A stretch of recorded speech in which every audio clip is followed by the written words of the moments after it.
All right, well, welcome everybody. And as chair of this committee, I call to order the Senate Environment, Climate, and Legacy. And let the record show that right now it's 3:02 on Tuesday, April 7th. And this is an informational hearing, so there's no requirement of quorum. We may announce the quorum as we have the number. And those who are testifying from remote, do state your name and also your location where you are. I'd like to thank everybody for showing up. This is a full house here. This shows that we have strong interest in having public conversation like this one to make sure that our agency are effective in the law to carry out the law that we pass here in our state. I also want all of us, regardless of where we live in Minnesota, regardless of our political party, that we want our government to function well. And so it's only fair and it's only right that we hold on to the responsibility to have informational hearing, oversight hearing like this one. We recognize that the MPCA and DNR are staffed with dedicated professionals, with experts to protect Minnesotans and our natural resources.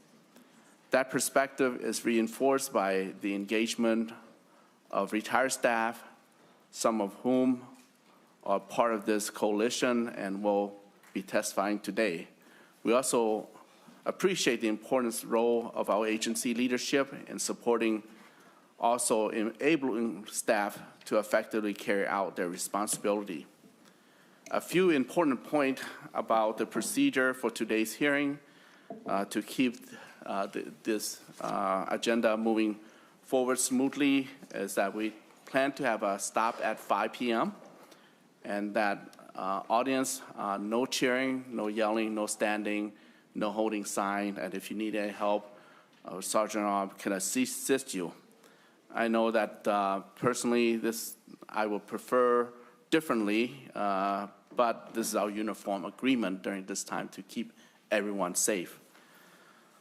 So while this agency oversight hearing will focus on 3 specific topics, and I ask that member please stick to those 3 topics.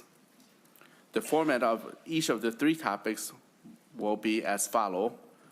First, we'll hear from the community 3 to 4 testifiers who will share on the ground story about the topic, and followed by agency testimony, and then giving 10 or so minutes for members to ask questions, whether it's to the agency or to our testifiers. So the 3 topics today are: 1, oversight of state action to regulate environment and health impact of nitrogen, nitrate, and nitrous oxide. And 2, oversight management of WMA or wildlife management areas. And 3, oversight of regulatory action on waste, incineration, and resulting air pollution.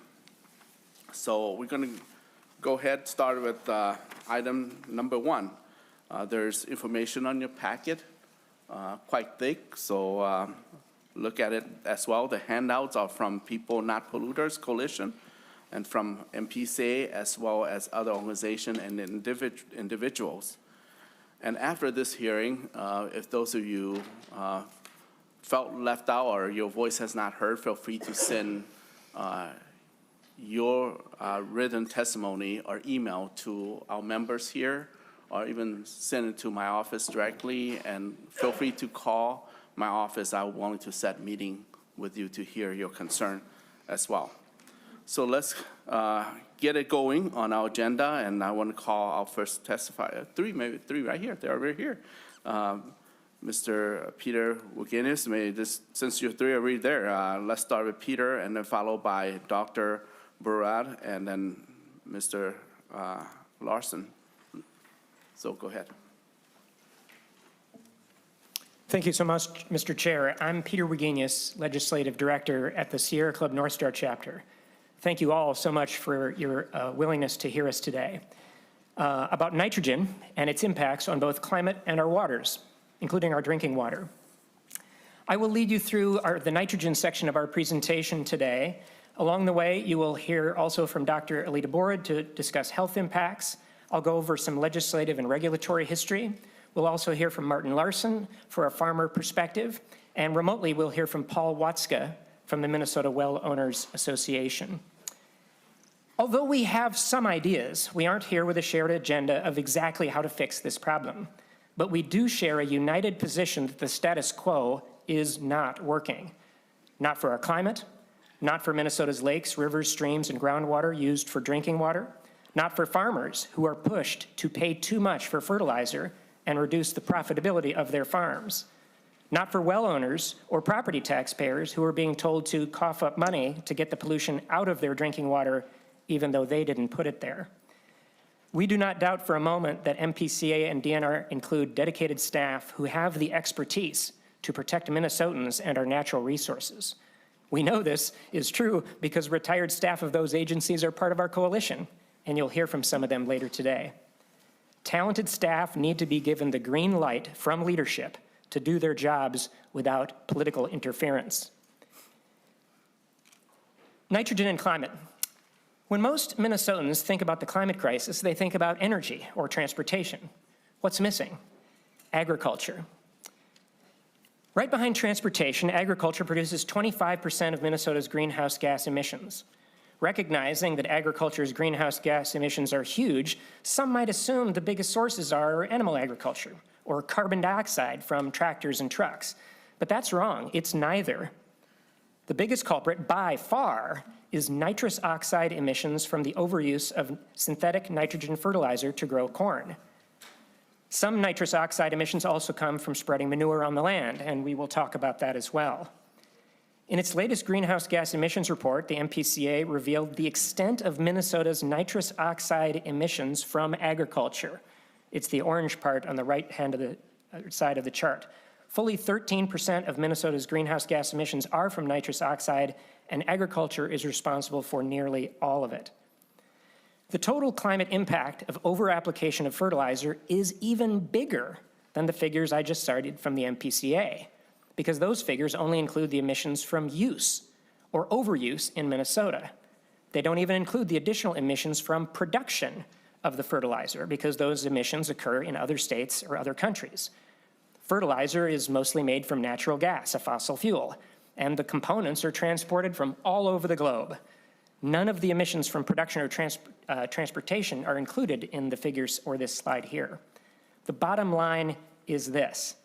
It turns out that one of Minnesota's biggest sources of climate pollution and one of Minnesota's biggest sources of water pollution come from the exact same source, nitrogen fertilizer.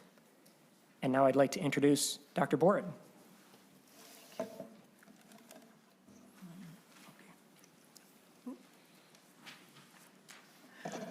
Thank you, Chair Herr and members of the committee for this time.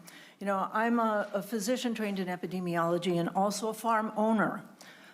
The first warnings we ever got about the health effects of nitrates came from babies who drank formula mixed with contaminated water and developed what's called blue baby syndrome. They got hypoxemic. That forced the U.S. government then to set a maximum contaminant level of 10.4 milligrams per liter of nitrogen. Back in '62, and it has not been revised. There are other short-term impacts, what I might say near-term impacts of exposure. Mothers, especially exposed in the first trimester of pregnancy to contaminated water, suffer really severe effects such as spontaneous abortion or life-threatening neural tube defects for their babies. But I would say the real ticking time bomb here is cancer, which develops over many years or even decades. And there are very few studies that actually measure accurately the amount of nitrate in water over that period of time. However, the largest study in the U.S. was done right across the border in Iowa, the Iowa Women's Health Study, which followed 42,000 women for over 25 years in areas where they could absolutely ascertain the nitrate levels in the drinking water. And they found an association with 4 kinds of cancers for levels just above 5, not 10. But there's another very large, important study that was done in Denmark, which follows the entire population health-wise, and also just followed those 1.7 people who lived in the same place, and they knew exactly what their water nitrate levels were over that 30 years, and they found an increase in colorectal cancer at less than 4 milligrams per liter. So I'm going to skip that slide to save time. Where do nitrates really come from? I think Mr. Eugenia said, you know, corn is the big culprit. We are the #1 corn producers in the country. It's our main crop. It's a very nitrogen-intensive, hungry crop, and about 75% of all the nitrogen put on our soil comes from synthetic fertilizer. But another important source that is increasing in importance is that from animal agriculture, because there's been a proliferation of feedlots, especially large industrial feedlots that produce in 2024 50 million gallons of liquid manure, and that has to go somewhere. One really important study that was done in Dakota County, it does well sampling of all the private wells and wells across the county at the 3 different aquifer levels. And what they've found over a 20-year period, that the percentage of wells that sample with levels above 10 have more than tripled over that time. And as they say, it's where it's concentrated, the highest levels are concentrated where there's crop agriculture. And what's also really important is that over that 20-year period, they found that nitrate has leached down into their deepest aquifer. So this slide, I just want to throw it up. This comes from the USDA and their data showing the overlap of manure as a nitrogen source on top of synthetic fertilizer. And you can see that there are areas, and I would say in particular, the Central Sands area has got very vulnerable, as well as southeast Minnesota karst topography, and there's a lot of feedlots in these locations. Again, that manure has to go somewhere. Well, the last thing I want to talk about is that if you see nitrates, you're going to see pesticides and possibly also organic materials such as coliform bacteria. This was a study done in northeast Iowa.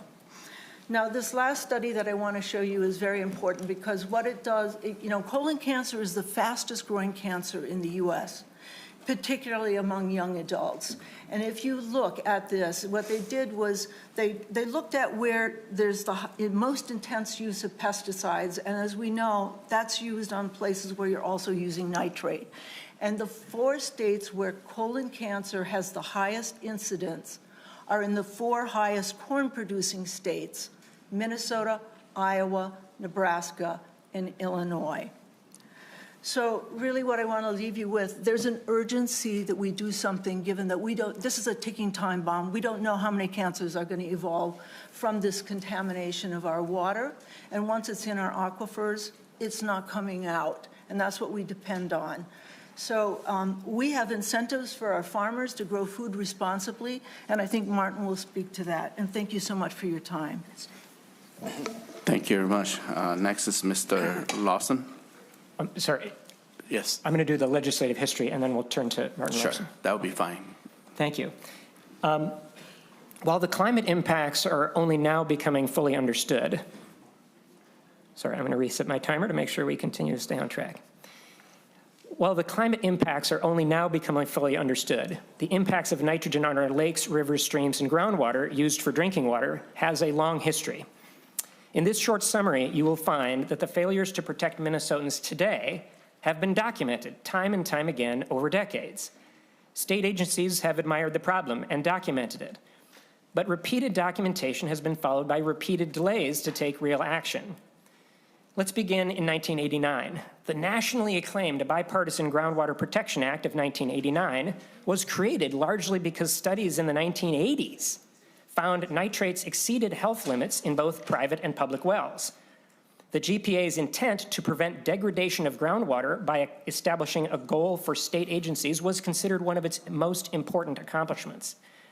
Well, 12 years later, a 2001 report by nonpartisan House Research on the implementation of the GPA described its unfulfilled goals, including no systematic approach to understanding groundwater quantity and quality, no plan for dealing with nitrate contamination, and no systemic monitoring of private drinking water wells. House Research observed, again, this was in 2001, that quote, the rules and policies currently in place favor the user rather than resource protection, unquote. In 2010, 20 years after the GPA passed, when the nitrogen problem in Minnesota surface water was obvious and getting worse, the legislature gave the PCA the money needed to create a nitrogen standard to protect aquatic life. MPCA told legislators at the time it would take 3 years to complete the standard. The strict aquatic life standard would have helped protect groundwater used by humans, by Minnesotans, for drinking water, because PCA would have been required to protect the surface water by protecting groundwater that was flowing to the surface water. That's the nature of the karst.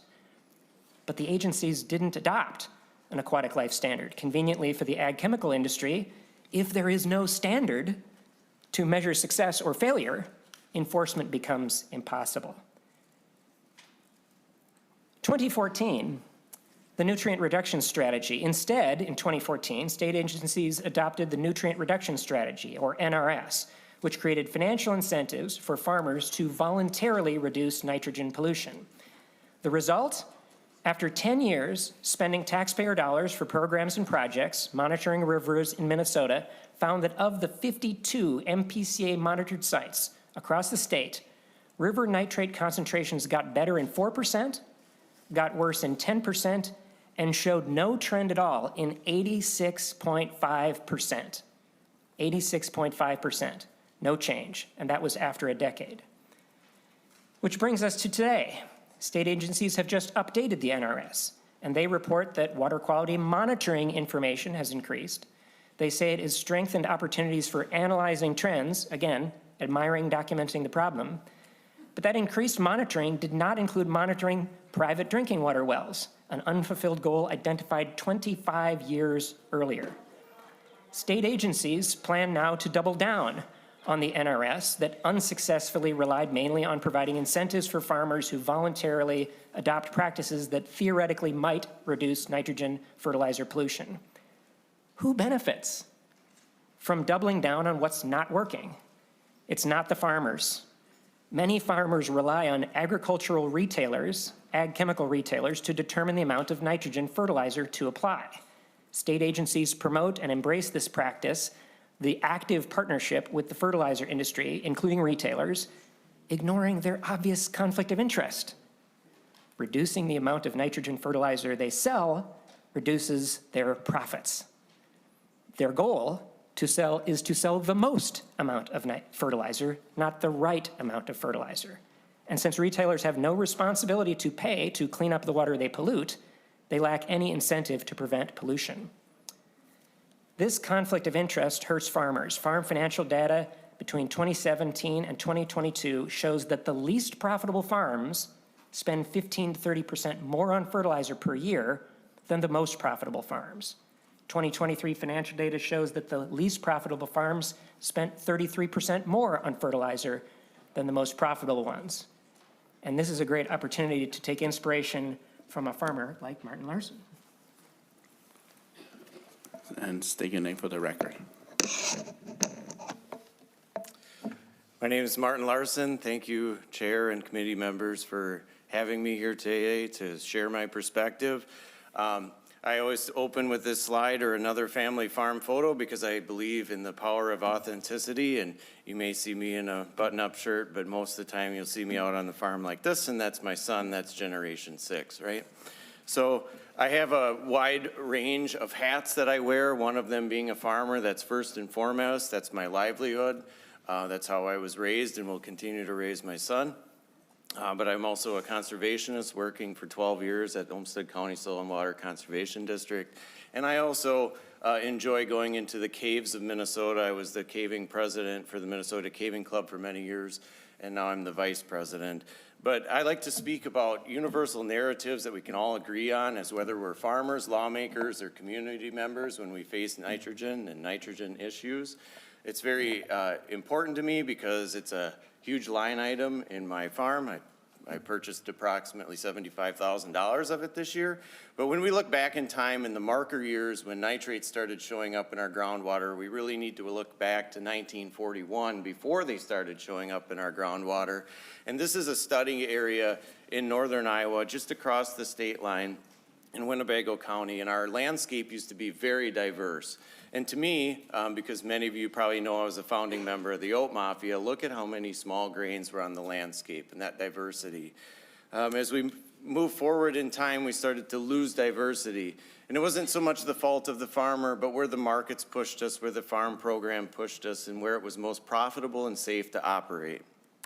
If we move forward to today, I was able to locate that study area. This was actually 2025, and you can see that other than the restored wetland that the Iowa DNR purchased, we lost all of our crop diversity in this study area.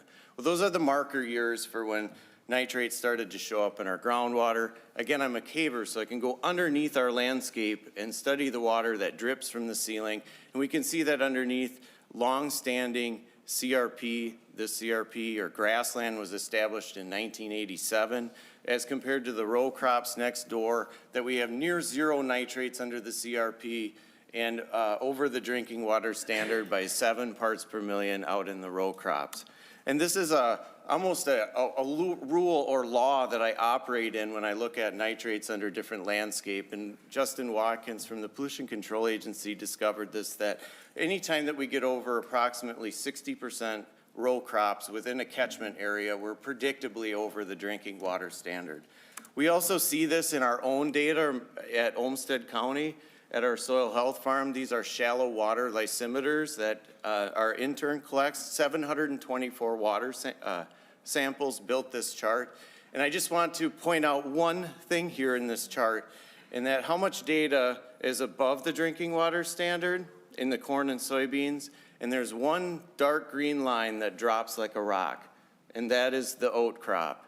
And to me, it's abundantly clear that if we're gonna make headway in nitrates in groundwater, that we need to farm corn and soybeans differently or farm something different than corn and soybeans. Because all of that data in that built that chart is built from, that's application rates of nitrogen that follow all best management practices, including split application.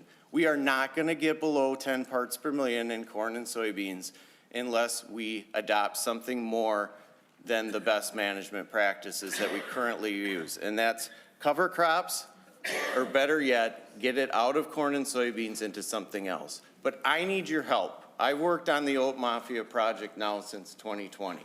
I need help from the companies that buy oats, right? Because in order to make landscape change, we need to be buying oats from our backyard, right? So these pillars are farmers, of course. The pillars of the Oat Mafia are farmers, but it's the private sector businesses, it's the public and the community that we farm within.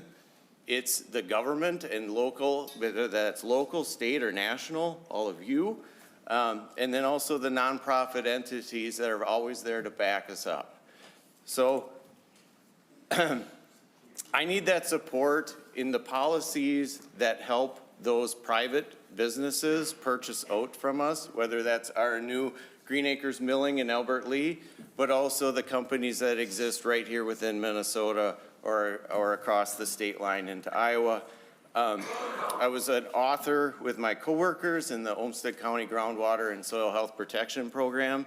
To date, that is the most successful de-risking program for farmers to adopt these practices that are proven to reduce nitrates below the rooting zone. So if I was to leave you with 2 asks, it's those 2 asks. Thank you. Thank you. And Director Roginis, you have another testifier? Yes, Mr. Chair, if I could segue to him. So we've heard that it's not working for our waters, it's not working for our farmers. Who else is it not working for? The estimated cost of the updated nutrient reduction strategy is listed as well above $1 billion every year. But where is that money going to come from? Will state agencies be using a polluter pays model? No. The NRS doesn't anticipate imposing any financial responsibility on those who profit from producing or selling nitrogen fertilizer. Instead, the NRS anticipates that its well over $1 billion annual cost will be borne by, quote, rural landowners, city residents, and government agencies. That sounds like property taxes to me, or water bills, or both. If not, I ask, what is it? This is how we know the NRS is a fundamentally unserious plan. State agencies who have powers they refuse to exercise, powers to prevent the problem to go upstream, but doing so would be inconvenient to the profits of the fertilizer industry, these agencies are instead shifting the responsibility for addressing the problem to the victims of the pollution, the well owners in cities or on farms. These state agencies are rejecting the known fundamentals of successful resource protection. Go upstream. Prevention is always better than cleanup, more effective and less expensive. And finally, make the polluters pay. And if now we have a remote testifier, Mr. Chair, Paul Watzka, the head of the Minnesota Well Owners Association. Welcome, Mr. Watzka. Do turn on your camera and your audio. I have done so, Mr. Chair. Okay, can we switch over? Go ahead, Paul, they're ready for you. Very good. Thank you, Mr. Chair and members of the committee, for this opportunity to discuss nitrate contamination of our groundwater and specifically our drinking water here in southeast Minnesota. I'm coming to you today from our farm in Minneska Township, Wabasha County. Nearly everyone who lives in our part of Minnesota depends on groundwater for their drinking water source. We know that 90% of the nitrate leaching into our groundwater comes from agricultural sources, primarily from growing corn and soybeans. In southeast Minnesota, we have also known for decades that everything we do on the landscape can and will end up in our groundwater. The '89 Groundwater Protection Act, passed with bipartisan support, acknowledged that our region of the state is sensitive to groundwater pollution and specified steps to keep groundwater pristine. That approach, as currently implemented, has failed, and consequently, private well owners and users are paying the price. The Minnesota Well Owners Organization began 10 years ago to educate and advocate for private well owners. To that end, one of our main activities is conducting free in-person well screening clinics across the state. At these clinics, we perform free screening tests for nitrates and chlorides and offer a free follow-up consultation with a groundwater expert to attendees. Our last clinic in southeast Minnesota was conducted a year ago in Spring Grove, which is located in Houston County. We sampled 99 wells from several hundred well owners. Nearly 1 in 5 sampled wells exceeded the 10 milligram per liter health risk limit for private wells. I talk to well owners weekly about their water quality problems. Many are stressed about the impacts their drinking water may be having on their family's health. One common solution for well owners is a reverse osmosis system. RO systems can be expensive, costing upwards of $1,000, including installation. RO systems need to be maintained. After some time, cartridges stop filtering out contaminants and need replacement. Common questions from well owners include, how do I know if my RO system is working? And how often do I need to change the cartridges?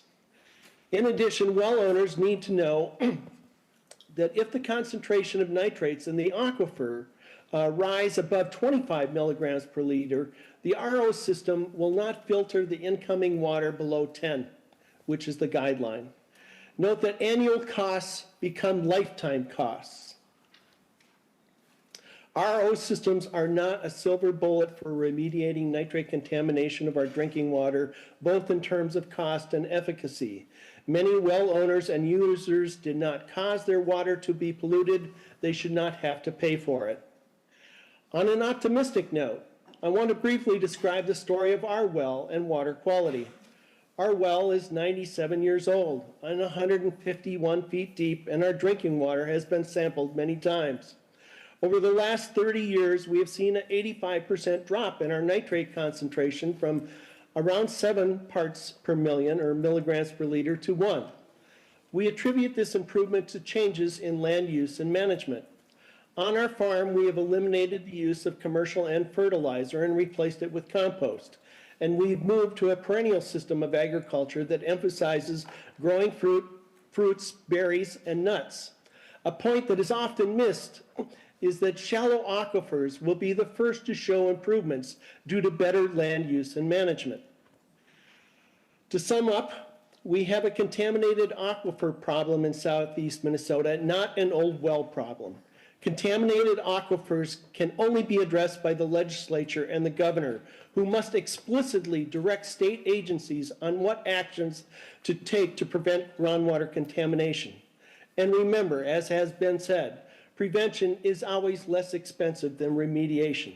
In conclusion, I simply ask that every private well owner and user get their well tested. It is the only way you can ensure the safety of your drinking water and the health of your family. Thank you again, Mr. Chair and members of the committee, for this opportunity to talk on this important topic. Thank you, Mr. Wolska. Even though we didn't see you, I suppose the PowerPoint override visual of you, but thank you for the word of testimony. Director McGinnis? Oh, there you are. Hey. Okay. Mr. Chair, just in conclusion, state agencies' embrace of the nitrogen fertilizer as their industry, as their partners, has not worked to reduce nitrogen pollution and should not be expected to work for us in the future. State agencies are failing Minnesotans, corn growers who need to keep their costs as low as possible, people who are pushing to clean up our waters and reduce greenhouse gas emissions, taxpayers, and all of us who love recreating outdoors. Thank you for the opportunity to testify, Mr. Chair. Thank you, Director McGinnis, and you are right on time. I know you were trying to slice 5 minutes per person, but you compact everybody into that, you know. We want to respect your time because we appreciate it. 4 times 5, so that's good. I'm Thank you. going to call Director Tom Johnson from MPCA to come over. Welcome. Mr. Chair, if you'll give me a moment. Everybody's slides are in the same slide deck, so I'm going to bring it up for, afterwards, sorry. Okay. Afterwards. Welcome, Director Johnson. Thank you, Mr. Chair and members, for the opportunity to provide the Minnesota Pollution Control Agency's perspective today. For the record, my name is Tom Johnson. I serve as the Director of Government Relations and External Affairs at the Minnesota Pollution Control Agency. I want to start by acknowledging that nitrate pollution has a very real impact to individuals and families, and we are committed as an agency and as a state to continuing to move our work forward to prevent and manage nitrate pollution. It's also important to acknowledge that this is much larger than just the MPCA. We work closely with the Department of Health, the Department of Agriculture, as well as local governments, landowners, and stakeholders on this work. One place to look at the state's work at a high level is in the work plan that the MPCA, Department of Health, and Department of Agriculture submitted to the Environmental Protection Agency in January of 2024. That work plan is in your packets. And while I will speak to MPCA's portion, Department of Health and Department of Agriculture have also submitted letters providing a status update for the committee on their parts of meeting that work plan. So the MPCA's portion of this is largely within the third and final phase, long-term nitrate strategies.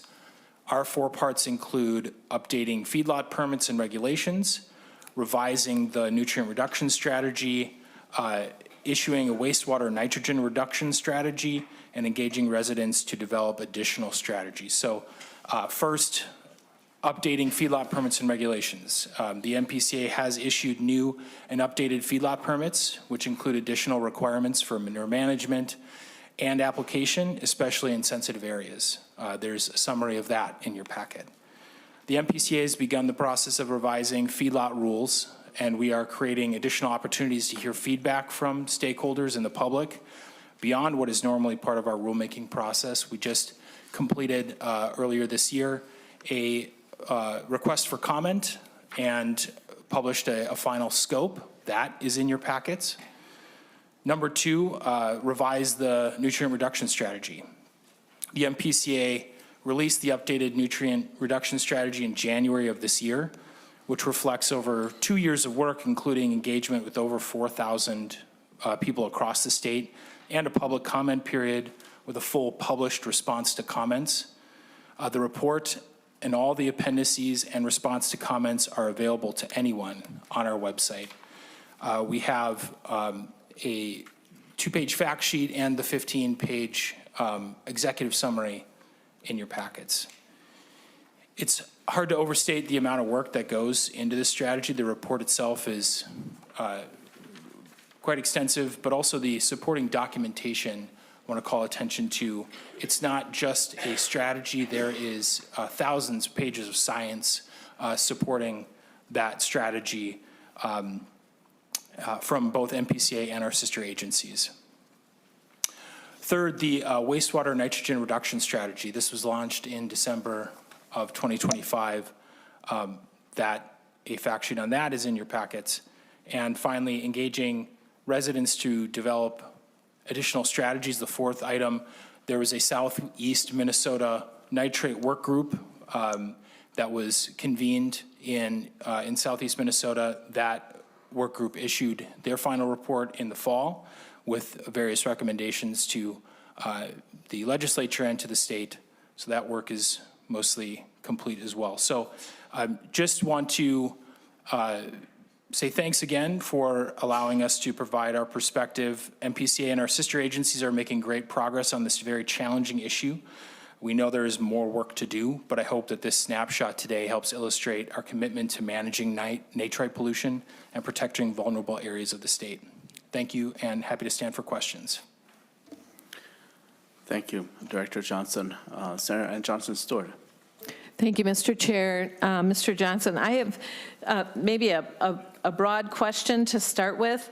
I've heard that the nutrient reduction strategy will cost $1 billion a year. I see a work plan for part of it. I'm just curious if a cost estimate is available. I find it really hard to even understand what strategies might go into $1 billion a year. Who created that cost estimate? And is it indeed $1 billion every single year, or are there some one-time costs followed by some recurring costs? Could you tell me just a little bit more about how that cost estimate was created? Director Johnson. Thank you, Mr. Chair. And with me, I have Dana Vanderbosch, our Assistant Commissioner for Water Policy and Agriculture, and she can probably get into maybe a further level of detail, but we do discuss funding at many different points in the nutrient reduction strategy. It is, an estimate of up to $1 billion if we were to adopt all the practices at once. What we do recommend, especially in the first 5 years of the strategy implementation, is to start with low-cost practices and to start with practices that actually have the potential to make money for landowners. So to start there while we build out the infrastructure for larger changes. So there's a lot there, and again, the strategy is over 300 pages. So there's a lot of practices in there that could, if adopted, all total to up to $1 billion annually, potentially. But I don't know, Assistant Commissioner. Ms. Vanderbilt. Thank you, Mr. Chair. For the record, my name is Dana Vanderbosch. I'm one of the Assistant Commissioners at the MPCA, and I oversee the water policy and agricultural programs at the agency. Just to add a little bit more detail, Senator, I think The $1 billion estimate is a combination of what it takes to install some of these practices first time and then ongoing management and operation of them. And you're probably most familiar with, water infrastructure, and so you can imagine that when you put treatment technology, for example, on a wastewater treatment facility, there's a huge cost up front, and then you also have to manage that infrastructure over the course of time. So that $1 billion, I think, captures both initial installation of practices and then maintaining them. Follow-up, Senator Johnson-Stewart. Thank you, Mr. Chair. I would like to see some basis. My concern is, I think nutrient reduction is a good thing, but when I hear a price tag of $1 billion a year, I think it would scare away many people who are interested in this. It just seems insurmountable. So perhaps more information on how that cost estimate was created, but then also who is expected to bear the cost. I do agree that there are some strategies that, of course, will generate revenue, so I would like to see some cost benefit. I'm sure this has been created. I just am asking to see it, because I think it's pretty daunting to hear that this effort will cost $1 billion a year. I mean, we don't have $1 billion, but I'm certain that if we break it down, then we could maybe incorporate some strategy for doing the most impactful that doesn't cost farmers who are already, overburdened, et cetera, et cetera. So that's the information that I would look for. Okay, respond from Director Johnson. Thank you, Mr. Chair, and again, for the record, Tom Johnson, the MPCA. So there are pieces of the funding that already exist. There's the Clean Water Fund, of course. There are other pieces of federal funding that we get. I think there are portions of this $1 billion that the state already has access to via federal funding, via the Clean Water Fund, et cetera. I think we're just putting a price tag on the entire amount, and then there are certain bits that are, and the nutrient reduction strategy does at various points talk about funding sources that are already being used. But I know, of course, a lot of attention is put to this $1 billion figure that appears on one page of the 330. Senator McHugh. Thank you, and thank you for the presentation. I first off just want to thank you and also all of the MPCA staff who do such excellent work for our environment and our waters.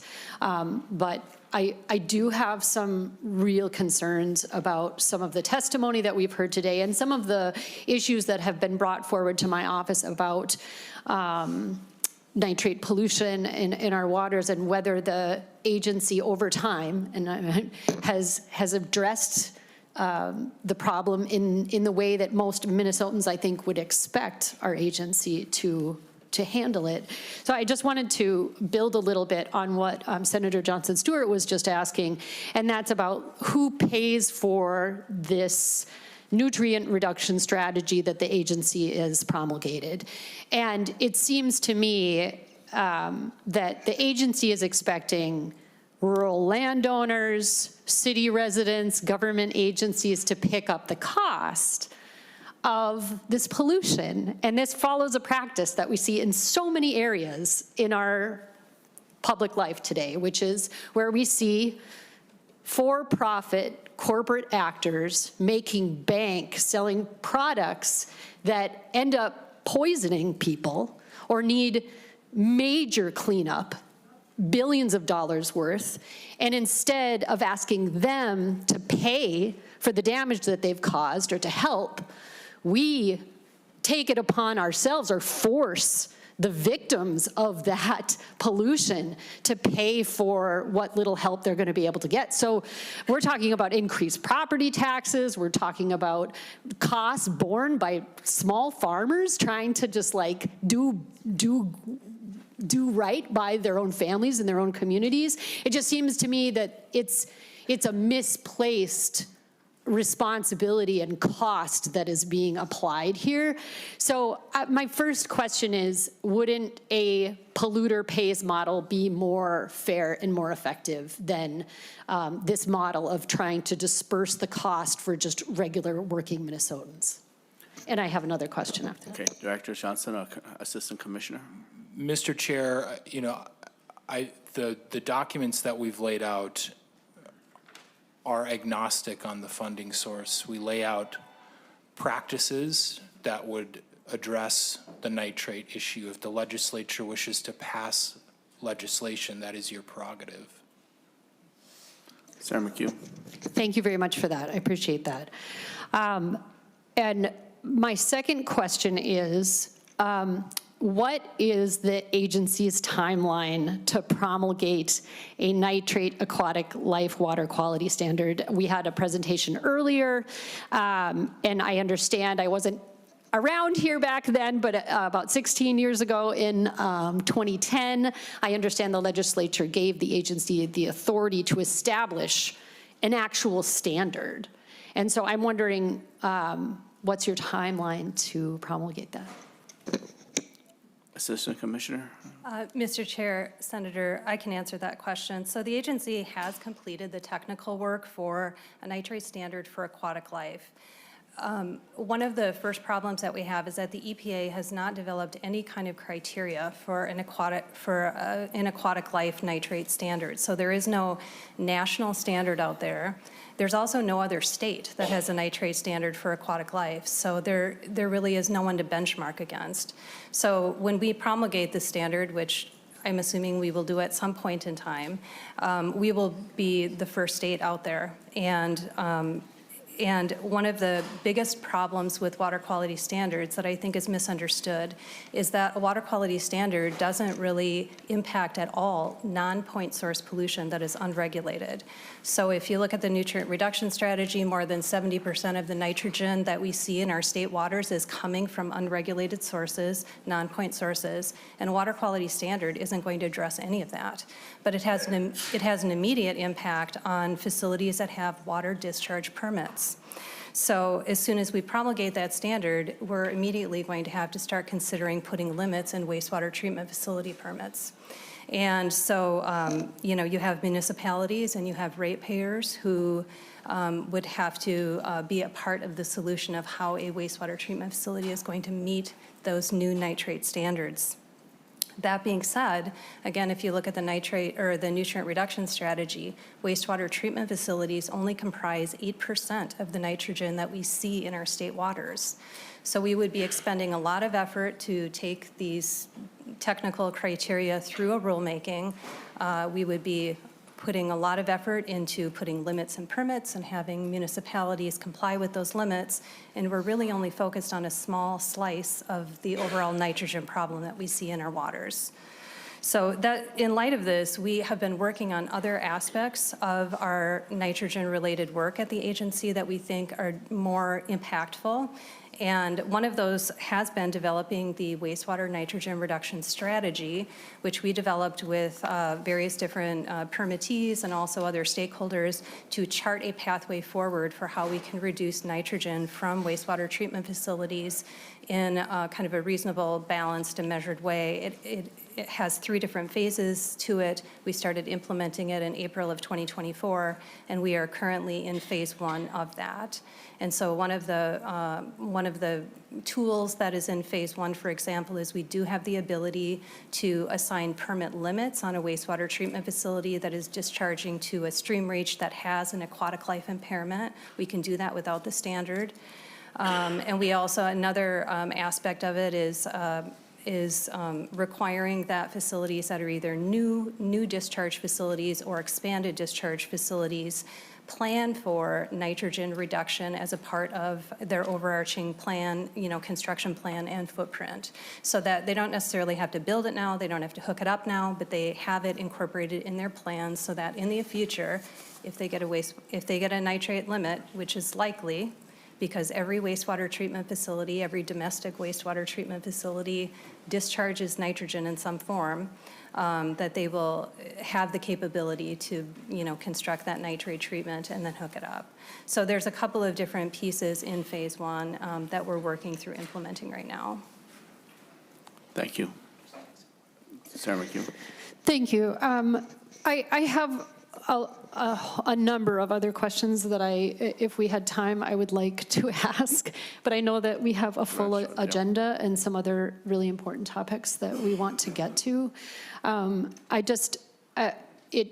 It does seem to me that this has been a really long time to not have that standard, and I understand the idea of the federal EPA doesn't have one, or there aren't other states that have it, but I think that a lot of Minnesotans in the state of water, in which we pride ourselves on our watersheds and our waters here in our state, would be shocked to know that we gave authority to an agency to take some real concrete action, and that instead of using that authority and creating a standard and leading, which we want to do and we should do and we have the authority to do, instead we come up with this sort of alternative strategy that has just been implemented in 2024, I think you said. And I don't know if there's any evidence at this point to show any sort of effectiveness. It's a very limited amount of time that it's been in place. But that's something that we're going to be looking for. I just think there's a lot of frustration by many Minnesotans about this sort of what feels like a sort of pay-to-play environment where people with a lot, or corporate power with a lot of influence, a lot of money to throw around here at the Capitol, are able to just sort of have our agencies play nice with them and get sort of ways to comply and ways to work around the laws that the people of Minnesota have enacted in order to protect one another and to protect our communities. So I do take note, Mr. Johnson, about the legislative power, and I'm going to be looking into that. That is an excellent avenue to talk about having polluters actually directing the agency. But it is disturbing to me that the agency just sort of assumed, well, this is going to be $1 billion cost, and it's going to go to rural landowners, and it's going to be borne by all of these Minnesotans, when there are all of these corporate powers that have profited enormously and profited in a way that has really extracted so much wealth from our state and our people. And I can tell you who has $1 billion.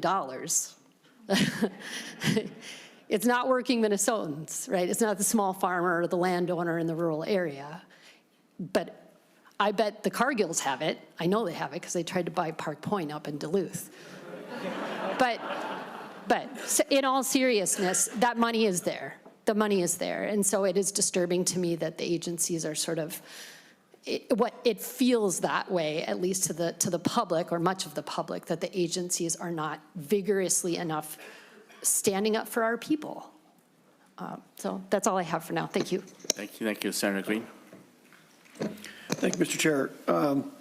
For clarification, I live in a farming community, and I serve greater Minnesota.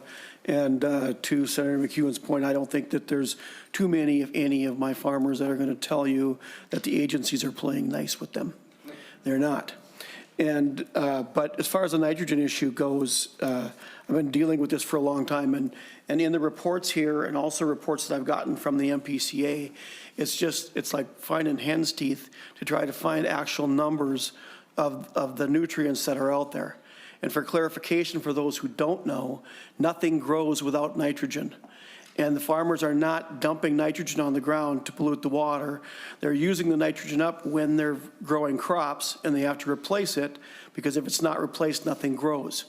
And with the CRP, you've got land that's sitting there dormant, and all you're getting is weeds off that. And it does produce nitrogen that runs off in the spring of the year when ground is frozen. So just for those.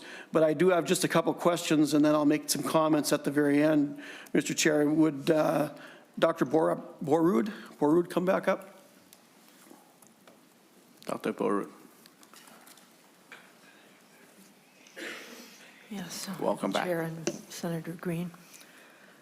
Thank you, Mr. Chair. Dr. Borwood, something that has been disturbing me for a long time is people continue to bring up the blue baby syndrome. And that hasn't been an issue for over 60 years. And so I've done some looking into this, and I think that in over 60 years, there's been like 16 cases in Minnesota. And as I understand it from reading, and maybe you can correct me if I'm wrong, but it comes from a lack of vitamin C, and that's pretty much takes care of the problem, so that's not even an issue. But you also had mentioned some numbers, and for instance, 10% of the wells you tested. I'd like to know what that number was, because 10% of 10 wells is one. I think you might be talking about the Dakota County study. And they had a comprehensive well testing across Dakota County. And what I just used for simplicity to make my point is that for the wells that they tested in 1999, 7% of the wells were over the 10 milligrams per liter, but by 2019, 23% of the wells that were tested, and they do a comprehensive testing of wells at the 3 different aquifer depths across Dakota County just to see what the nitrate levels are in the county. So I think that might be what you're referring to. Senator Green. Mr. Chair, and that's fine, but I still need to see numbers. I need to see what they were over, because I haven't been able to find that. I would be happy to share, I think, 2 reports that I think are would be important for you to see. One actually comes from the Dakota County Environmental, I think, Services Agency. I don't have the data in front of me. And another point that I think is really important, the U.S., the Agricultural Services Agency of the USDA did a survey of like how much synthetic nitrogen is placed on the land for growing crops, and then also looking at the amount of manure and nitrogen produced by manure in the adjacent areas that need to be essentially applied in the cropland, and they adjusted that for the amount of cropland that is available that's cultivated for crops, and they find that in particular areas, because of the need to essentially offload nitrogen, that there's probably of 30% or more excess nitrogen being applied to croplands in certain parts of the state. So, you know, you're right. You need nitrogen to grow crops, but I think part of the issue is that we are over-applying it, especially in areas that are considered vulnerable groundwater areas, I think by the DNR possibly, and that's the Central Sands area and in the karst topography in Southeast. But I will send you those 2 studies that I think are important to you. And I think people are aware, if you have a well, you're probably told by your primary care provider to make sure to use bottled water, to make sure that you have your well tested for nitrates. So that's why we probably are not seeing blue baby syndrome anymore. But the risk for cancer, as I think you saw in the one study that I showed you that came from 4 different sources of US data, showed that in the areas where we are growing corn in particular, but all over the Midwest, there's an increase in colon cancer, which has by far the strongest association with nitrate pollution, and found an increase in cases above 4 milligrams per deciliter, per liter. Mr. Chair, and I would love to see that study, because what I have found in the past is that when studies are done, they're generally done for a specific purpose. And so if you want to go out and blame nitrogen, you're going to do your study and do the study on that issue and not other issues that are surrounding it. I'm not saying that nitrogen can't be a problem, but I will tell you this. I watch this a lot, and I've been trying for years to get a study on different parts of the state where we can find out what percentage of the nitrogen or how many parts per million specifically occurs naturally in different areas, because it is a natural thing. Nitrogen comes from the sky when it rains. Nothing gets green without nitrogen. And so we've turned this nutrient into a pollutant now. And also, and I do watch this too, in most of the state of Minnesota, the percentage or the numbers of nitrogen that's in the soil and in the groundwater are going down. Only in a few spots they're not. And and I'm not going to get into the study here because I know we've got an hour left to do two more things. But just to give you an example of what I've seen in the past, around the area of Park Rapids, Pine Sands Aquifer, I watched the studies for years, and I watched all these nutrients going down in the water in that area. And there was one spot that they came and they said, this is terrible in this area because nitrogen is 27 parts per million.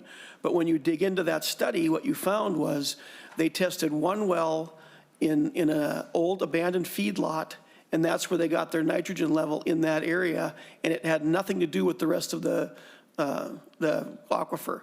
And so that's why I'm suspicious about this. And as far as the nitrogen on the farmlands, if you look at it, nitrogen is very expensive. And you talk to the farmers out there, and they'll tell you they've gone to time release. They certainly don't put on more than they need because it would be very much prohibited by the cost. And this is what feeds us. Senator This is how we live. Thank you very much. Yes. Thank you. As I said, I'm a farm owner. Yep. Yes. And thank you. Thank you both. Due to time, I heard. Yes. Okay. Go ahead. Although we had two other agenda, and you will have plenty of time to speak other one, but you have question regarding this, right? Okay. Go ahead. Sorry, Mr. Chair. Thank you.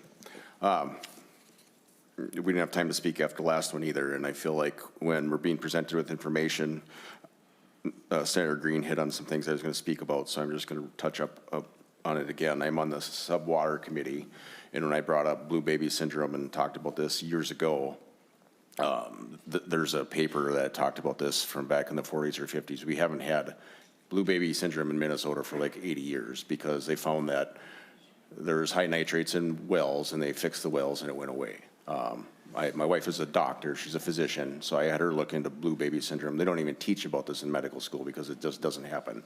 They tell pregnant mothers not to eat meat because there's high nitrates, and we know that it can harm these babies. But as far as the water thing and blue baby syndrome, the reason I'm questioning everything after that is because that's the first slide that they start off with. And when it's not happening anymore, it makes me question every slide after that, right?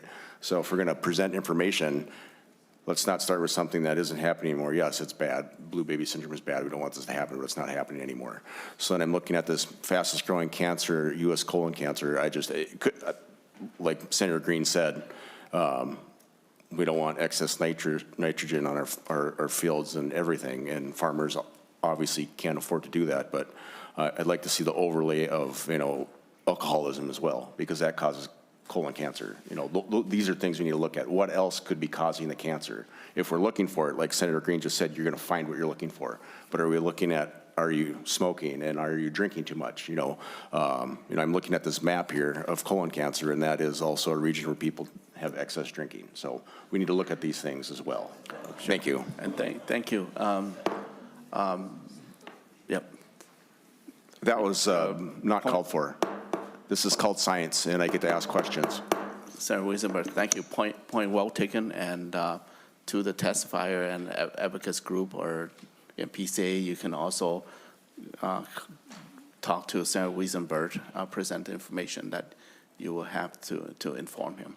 So thank you. And I know you mentioned a little bit about the Clean Water Fund, and I'm good with that. But if you want to, Director Johnson, if you can conclude how, being that I'm Chair Legacy, if you can conclude with that, how that's help address with the nitrate and other contaminants. Well, thank you, Mr. Chair. And I guess just to conclude, I know we already have some funding sources, as I indicated, and the agency is concerned about the cost to taxpayers as well. That is one of the reasons why we have been reluctant to promulgate as Assistant Commissioner Vanderbosch mentioned, to promulgate a nitrate water quality standard that only really would impact ratepayers. But we do recognize that there's more investment needed, more work needed. The Clean Water Fund is a critical part of that picture.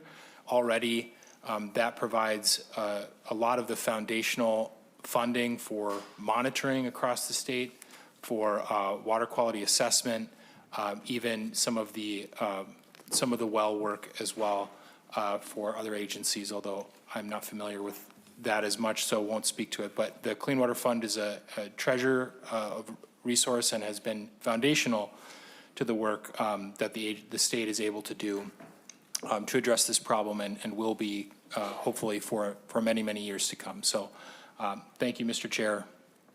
Thank you very much for the information you give, and I do allow a little leeway, allow member to speak a little past time, but it's important. It's important that the people have the right to know, and we're here elected by people to have this oversight hearing, and also so folks can, have the different perspective of comments and opinion. So thank you, and we're going to move to the second agenda here, our second topics, the oversight of management of WMA. Just want to call up Mr. Steve Moore and a number of testifiers, Tim Quincy, Gretchen Milmer, and then followed by Dr. Straka, Director of Fish and Wildlife. Welcome. Thank you, Mr. Chairman and members. My name is Steve Morris. I'm Executive Director of the Minnesota Environmental Partnership. We are the state's largest coalition of environmental conservation organizations and other groups who are aligned with our missions and approach to our issues. I'm here just to introduce this panel. This is a priority for our coalition that's been adopted over the last several years as groups can increasingly identify the lack of use of authority to protect the resources we all care about. With us today, we have two former agency staff who will be presenting, and we will condense our comments as much as possible just to understand the time. The first is Tom Quincer. He is a former DNR Forest Wildlife Coordinator who is coming from Baxter, Minnesota. And the second is Gretchen Mamel, who is a former DNR Red Lake WMA Manager. And she is coming here today from Baudette, and they made the trip to be here in person. And while we're getting the slides set up, I think we'll just jump right into the presentation and let the slides catch up. Thank you, Steve. Chairman Herr and members of the committee. Gretchen and I are here today to present information showing how forest management on Minnesota's wildlife management areas, or WMAs, has been captured by timber production interests. To give you a little sense of scale of what we're talking about here, Minnesota has over 1,500 WMAs covering approximately 1.37 million acres, so it's a pretty large land base we're talking about. There are multiple statutes affecting, directing how management should occur on WMAs. There is a policy statute that says it is the policy of the state that fish and wildlife are renewable natural resources to be conserved and enhanced through planned scientific management, protection, and utilization. And there's a planning statute that directs the commissioner of the DNR to prepare fish and wildlife management plans to meet the policy intent. Currently, the status of those plans, most of our large units, what we call major units, have a plan already developed, and there's a process underway to develop plans for over 1,000 units that are still awaiting plans. Okay. You got it? Yep. Next slide. Yeah. Okay, I'll let you do it now. Okay. Catching up on the slides here. Again, apologize. We're going to be moving pretty fast. The classification and purpose statute is a real important one for this discussion. It states that WMAs must be managed to protect lands with wildlife production potential for the production of wildlife, public hunting, fishing, trapping, and for other compatible outdoor recreation uses. Most WMAs in the state are also subject to federal Pittman-Robertson grant requirements. Pittman Robertson grants are provided to states to support wildlife habitat and associated recreation and training. Grant monies are collected from an excise tax. When you buy a firearm, ammunition, or archery gear, that purchase is taxed, goes to the federal government. And to receive that money back from the state in the form of grants, states must pass assent legislation, which upon passage binds both grant monies and hunting license revenues that the state collects to be dedicated exclusively to wildlife conservation, hunter education, and target ranges. Ms. Timms pointed out the state and federal requirements for wildlife management areas are clear, but there still has been and is pressure to cut timber on WMAs to meet cord targets. And this slide introduces why there is so much pressure to harvest timber on WMAs. This is the front page of the final report from the Sustainable Timber Harvest Analysis. And that was done after the timber industry went to, in 2017, to Governor Dayton at the time, and asked about the possibility of cutting 1 million cords per year on state lands. And so as a result of that request, there was a study done, which ended up being the Sustainable Timber Harvest Study Analysis, to see if there was, if that would be possible. And it was recognized right away that to get to that 1 million cords, they would have to use timber from wildlife management areas to achieve that, or even and even continue with the amount of harvest that had been going up until that time. And a model was used for that analysis called the Woodstock model. And basically that is a forestry model that's used for timber optimization. Now, constraints can be added to that model to adjust for amounts of older forest or younger forest, or to leave areas for endangered species, things like that. But the model itself is always trying to, within those constraints, optimize the amount of timber that will be coming from them. And so that is where WMAs really became intermingled with state forests in order to drive those overall timber harvest goals. Now, this next slide is really busy. I don't expect you to read all of it. And it's a fast forward. It's from a report that came from December 2024, from the root cause analysis of what was causing so much strife and unhappiness in DNR employees over the Sustainable Timber Harvest Plan. And the reason that I'm bringing it forward as I'm talking about how the STHA started is that it talks a lot about the model that was used. And we've heard a lot about the model and how scientific it is and how good this model is because it includes all these different type of values. But let's just read a little bit in it from what in this case, the Fish and Wildlife Division supervisors, when they were interviewed about their feelings about it, what they said. And that they said that the model, that during the analysis, it had little to do with forest ecology and more with putting cords on the market. And it also optimizes timber revenue at the expense of wildlife values. And they recall, as do I, because I was working during that time, that it was presented to Fish and Wildlife staff and forestry staff as a statewide model, and it was inflexible, and it was non-negotiable. And it also ignored varying needs of species across the landscape. And as I say, I encourage you later to read more from that slide.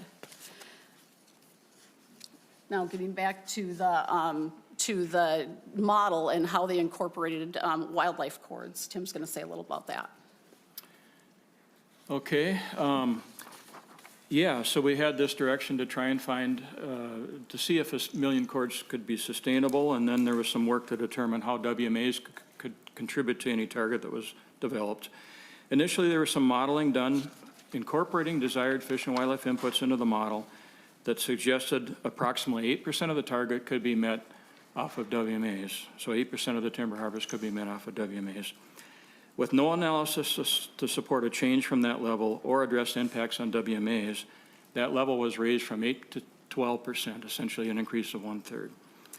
Internally and publicly, DNR leaders claimed this was continuing past levels of harvest.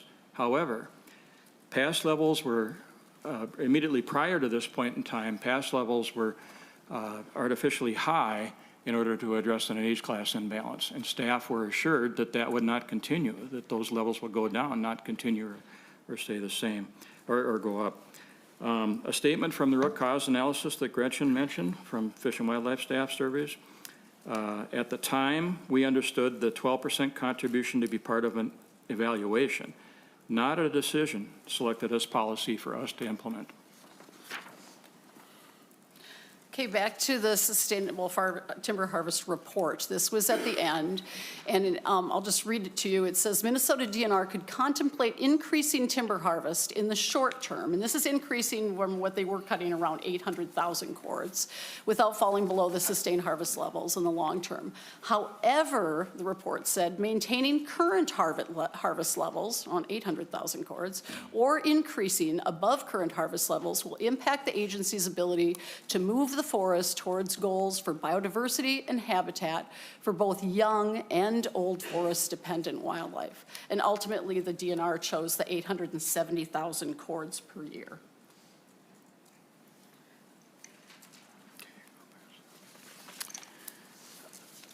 When DNR staff were able to evaluate the impact of the sustainable timber harvest decision, they were alarmed and shocked, and 28 of them took the very unusual step of sending a letter directly to the commissioner of the DNR expressing strong concerns and pleading for changes that better fit the purpose and requirements of WMAs. I believe you have a copy of that in your packet. One example I wanted to highlight from that letter, specific to the Mille Lacs WMA, a large WMA that's very popular, heavily used, and has had a long history of management focused on sustaining habitat over time using timber sales. Timber on this WMA had been managed to be well positioned for the future, which with age classes very well balanced, particularly the aspen cover type, which is dominant on the unit. Typically, if you have a balanced age class situation with aspen, you'd look at approximately 1/4 of all your stands every 10 years for harvest. And you wouldn't look at any individual aspen stand until it reached about 40 years of age. Well, to meet the cord target coming from the decision, all aspen stands over the age of 28 needed to be offered for harvest in this plan, including stands reserved for habitat reasons. And overall, to meet the targets, 36% of the forested habitat on the WMA needed to be reviewed for harvest in the 10-year plan.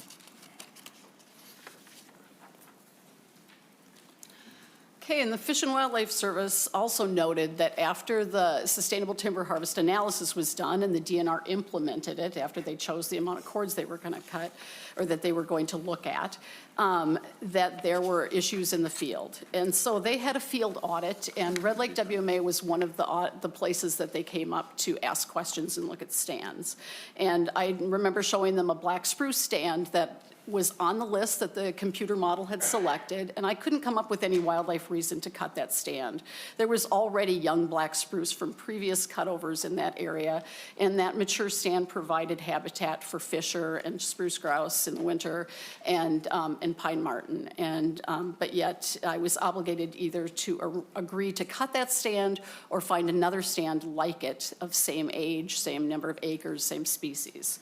And so they concluded after all of their field audits that the Fish and Wildlife Division of DNR had lost control of the land, that we no longer had the ability to make calls for habitat management on the WMAs. Okay, just running through it, I had some examples of hunters. I worked for 31 years out in the field, and there were a lot of hunters that would stop by my office, and we'd hear a lot about their hunting areas and whatnot, and they knew that timber harvest is really good for wildlife, and in those cutover areas, very good for early successional wildlife. But they also knew that the older forest was important too. Grouse hunters love to hunt the edge between a young forest area and an older forest area. And so I would hear some complaints from hunters on occasion when they'd come in and say, what's the deal? There's no old forest left in this area. There was a cut over there, but it's been 4 years and I can't see across that anymore. It's dog hair thick and I can't get through it. And so the take-home message here is finding the right mix of old and young forest is what's most important to wildlife.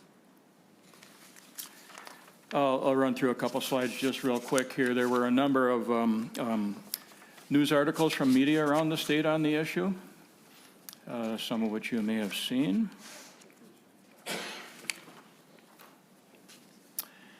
And moving a little bit further forward, just last October, after investigating the issue for some time, the Office of Legislative Auditor released a critical report that provided a number of recommendations. Their report recommended that habitat management goals should be directed by management plans developed for each unit, that existing DNR policies and procedures should change to ensure timber harvest in WMAs is consistent with the statutory purpose of WMAs and the goals outlined in those management plans, and that any differences of opinion on them should be resolved using the purpose, direction, and management goals from the plans. Okay, we're both retired. It's been a while since, it's been 4 years since I worked for the DNR and just a year for Tim.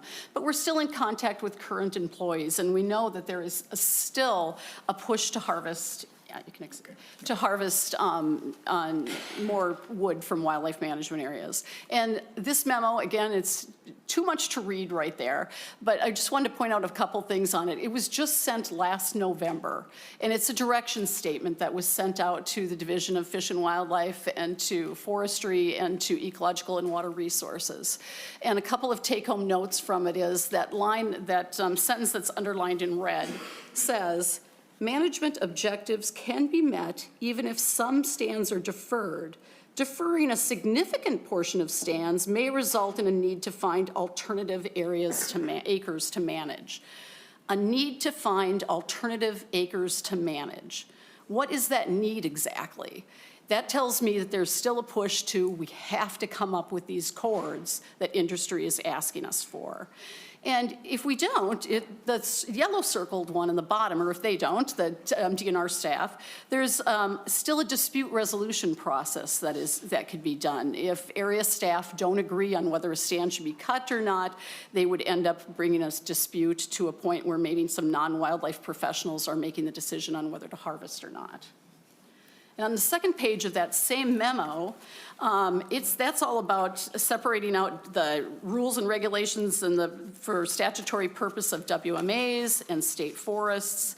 And then the take-home note on this one is the last sentence where it says other recreational units like scientific and natural areas and state parks may use forest management as a vegetation management tool, but they are not included in the DNR's interdisciplinary forest management planning.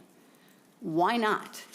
Is it because that commercial timber production is not identified as a management goal in state parks or SNAs? Well, neither should it be for WMAs.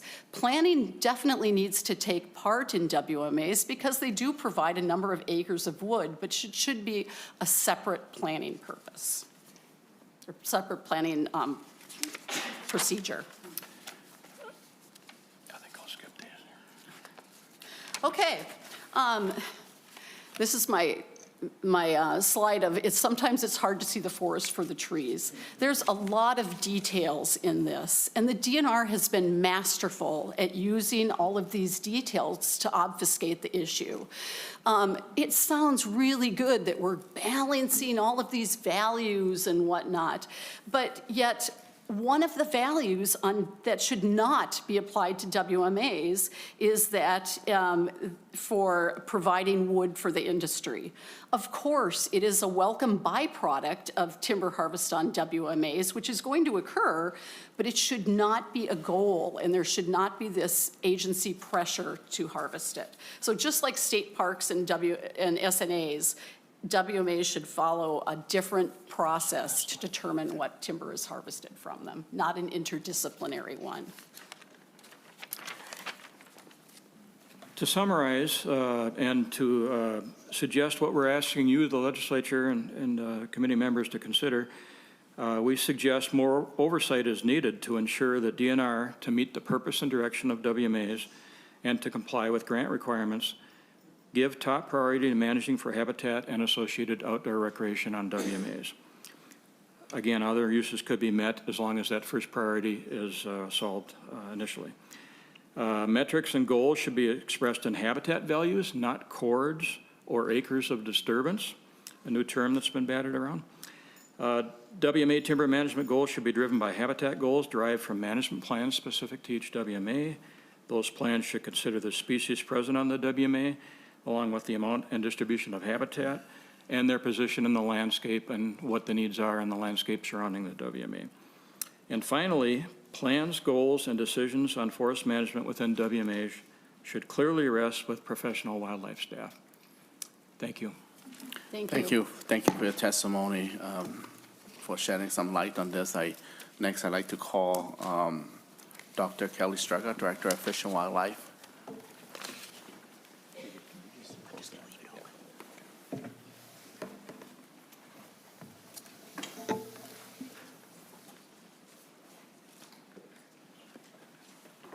Welcome. Good afternoon, Mr. Chair, members of the committee. Good afternoon. My name is Kelly Straka. I'm the Fish and Wildlife Division Director for Minnesota Department of Natural Resources. I have been in this role. I was appointed to this position in July of 2024, coming into this issue, and certainly have gotten a lot of exposure to our forest habitat management on WMA since that time. The department has provided a testimony, written testimony that I saw was attached to all of the hearings, so I will not paraphrase that at this time. I don't think that's helpful. What I'd like to do is shift, and that's a little scary because I don't have this written out, but I want to speak to what we heard here today, and I want to give a look at where we are and where we're headed now within the department on this topic. I would like to say that the previous two testifiers I have worked with and have an incredible amount of both personal and professional respect for. They are incredible wildlife managers and top-notch scientists. I will also say that some of the experiences that they shared, and certainly what we saw on these slides, aligns very much with what we heard from staff, starting at the start of this whole project. Acknowledging all of that, in September of 2023, the commissioner of the department directed at the time the 3 division directors over Fish and Wildlife, my division, Forestry, and Ecological and Water Resources. Those 3 division directors were directed, I know I'm overusing that word, I apologize, but directed to launch a continuous improvement action plan, because we heard from staff some of the challenges they were hearing from the field. Some of the lack of clarity, inconsistent communications, misunderstandings, pressures in the field. So the commissioner at that time directed the 3 division directors to focus on that and develop a continuous improvement action plan. Now, that was before my time, but certainly those directors launched that effort at that time. When I came in July of 2024, I picked up that work and I joined that team. All of this, that CIAP that I'll refer to, that action plan, was well documented in the Office of the Legislative Auditor report, which I know is also attached to this hearing, so please feel free to look at that for any details. But that continuous improvement action plan included that directive that was shared up here, the forest management directive that we saw a few slides ago. But one of the most important things that I am incredibly proud of is another directive that is not attached to this hearing, and it will be following this. There was another directive that I signed as director of the Fish and Wildlife Division that clearly outlined the expectations and the direction for all staff on managing forest habitat, including timber harvest, on WMAs, specifically on Fish and Wildlife administered lands. So that includes wildlife management areas and aquatic management areas. That directive is very, very clear. I tend to use too many words. I did a better job here.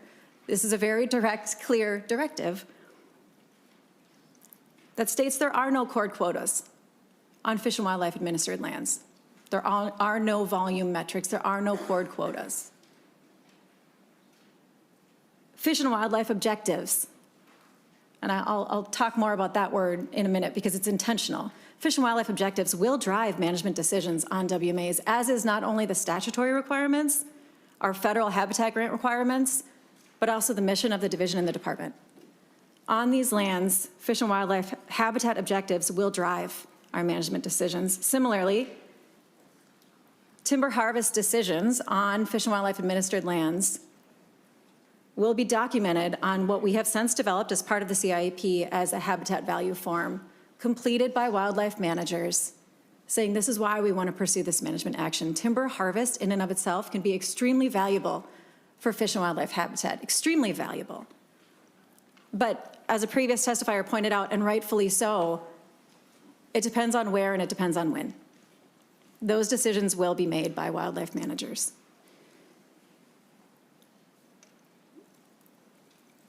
I do want to say too, while we're talking here about objectives, I used that word intentionally, and it's laid out in that directive because this is a little bit more than just values.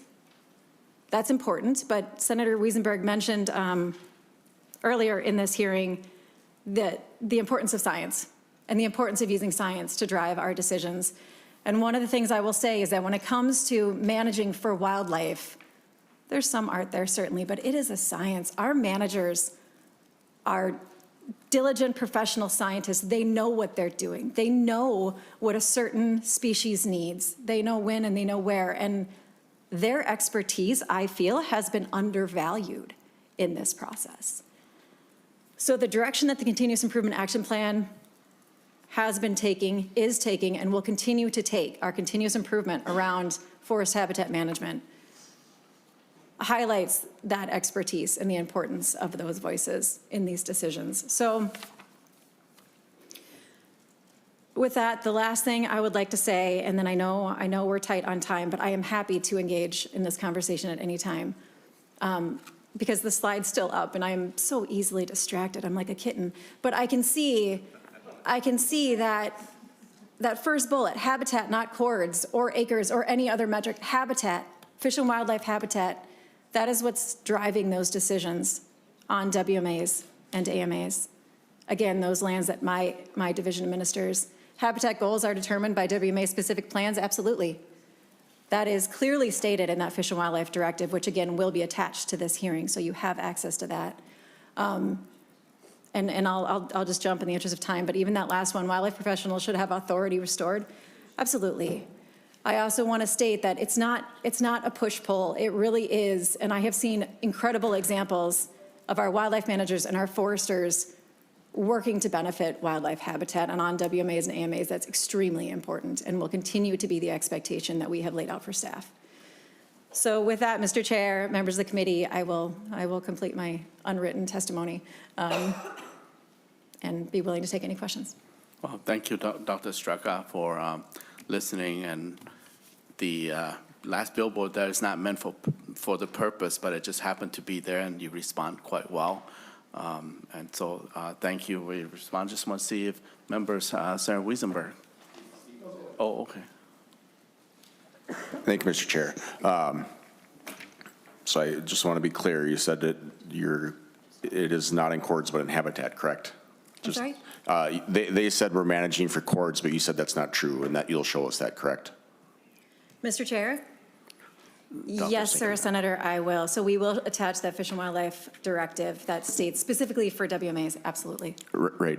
Thank you, and thank you, Mr. Chair. So I heard that, and that's good. And obviously, we know that we need to manage land, so we need to cut wood, and it's okay to cut wood, and it's good for habitat management, and it's good for animals, and it's not a bad thing. And if we have old growth forests, it's okay to harvest the timber because we need to build homes and we need to do all these things. So thank you. Senator Green. Thank you, Mr. Chair. Thank you for your testimony, but I have questions for the previous testifiers. So if Mr. Morris and Mr. Quincer. Mr. Moore and Mr. Quincer, come back to the table.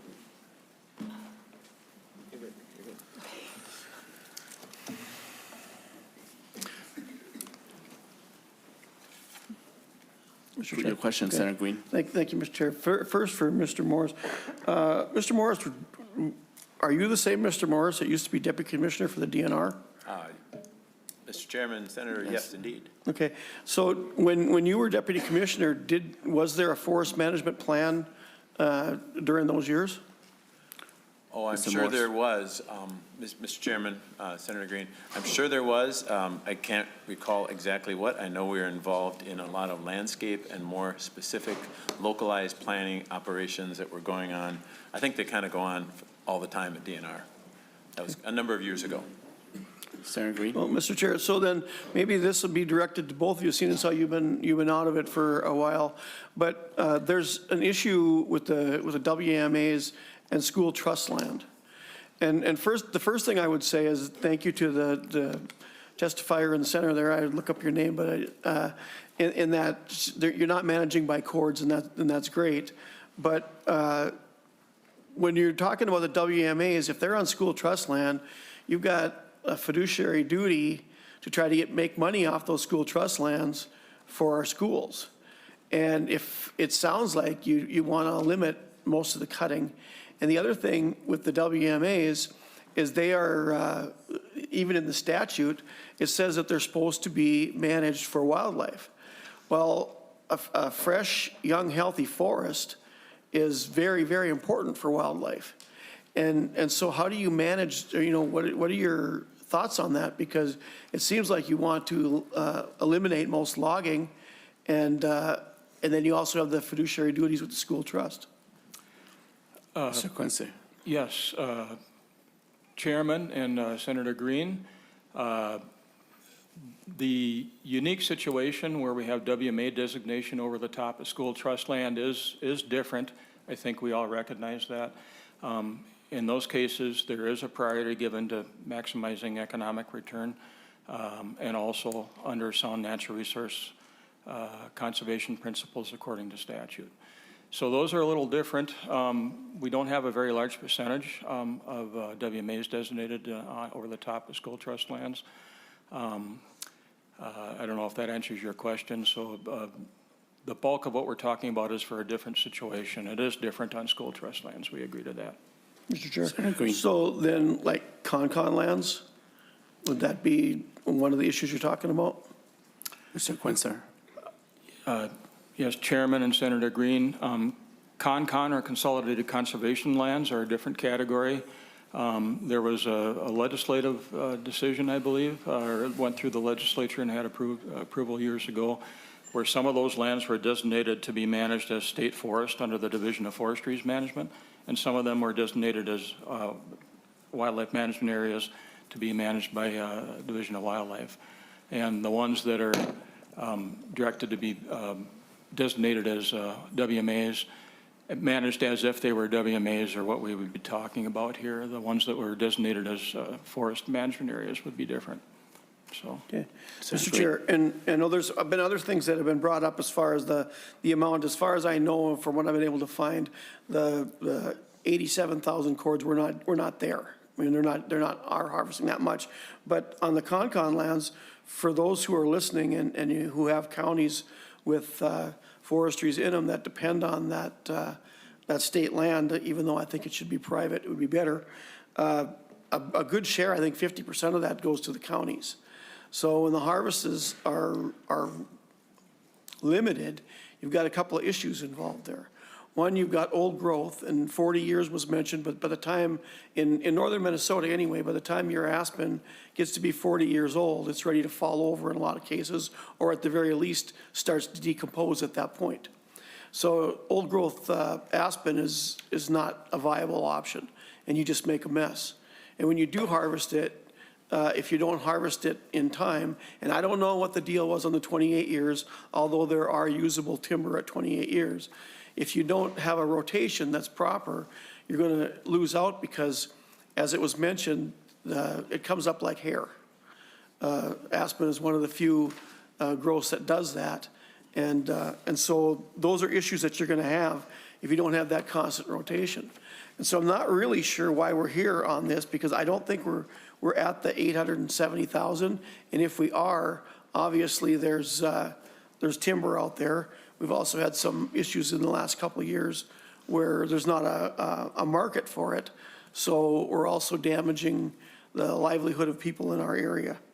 So just to be clear, on one last point, the DNR does have some issues that I have problems with.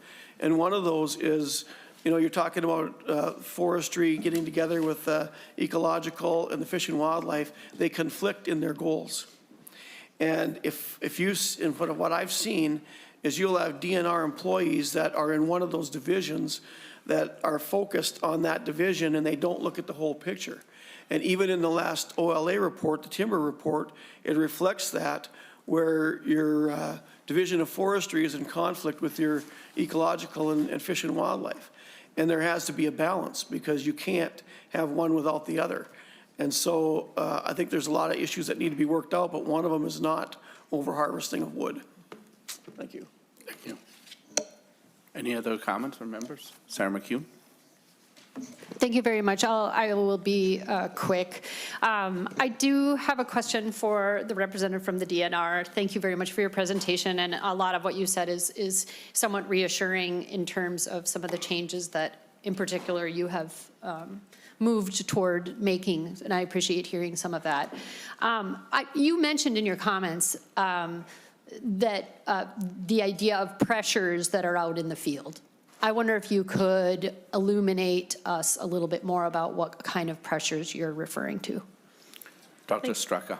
Mr. Chair, thank you, Senator McEwen, for the question. Yeah, so we heard earlier today talking about the pressures that that the testifiers commented that they had felt or their colleagues had felt to harvest timber. And so, again, that is certainly very much in alignment with what we heard, and similar to some of the pressures that I have heard. Again, this is all, you know, secondhand, but from foresters talking about the pressures on them to meet timelines, and we have auctions, and so the pressures are many. And then we also have the public pressures, you know, that are coming in. And so I think that that's the important thing. And I do want to say really quick, Senator Green brought up a great point that's in alignment with this, is that fact that, yeah, balancing all of those pressures or missions or goals can be the challenge. And so a lot of that work, and I want to be very clear because I realize I didn't say this earlier, a lot of the work that we're doing in that continuous improvement plan, including the directive I mentioned, all of that work is done by all three divisions working really closely together and acknowledging the pressures that each division feels when they're going forward, managing natural resources in alignment with their missions. And so it very much is that interdisciplinary approach. Thanks, Sarah McHugh. Thank you. And in just looking at the Office of the Legislative Auditor report, I do look forward to seeing the memo that you talked about that you'll produce for us, and this, I'd like some more information about what is included in the Continuous Improvement Action Plan, and to know there are specific recommendations set out in the OLA report, and I am wondering if the DNR has checked all those boxes. So that's what I'll be looking for, and I know we have a lot more to do today too, but thank you for the presentation, everybody, testifiers. Thank you, Sarah McHugh, for bringing that up, and thank you, Dr. Straka, and all the testifier for proposing and holding our agency accountable along with the legislator here. We're going to jump to the third topic here, and I know that we're short of time. We may go over 10 minutes and to 5 o'clock, after 5 o'clock. So want to call testifying Nazi Khan and Mike Ewald and Dr. Joan Hill and a former state representative, Karen Clark.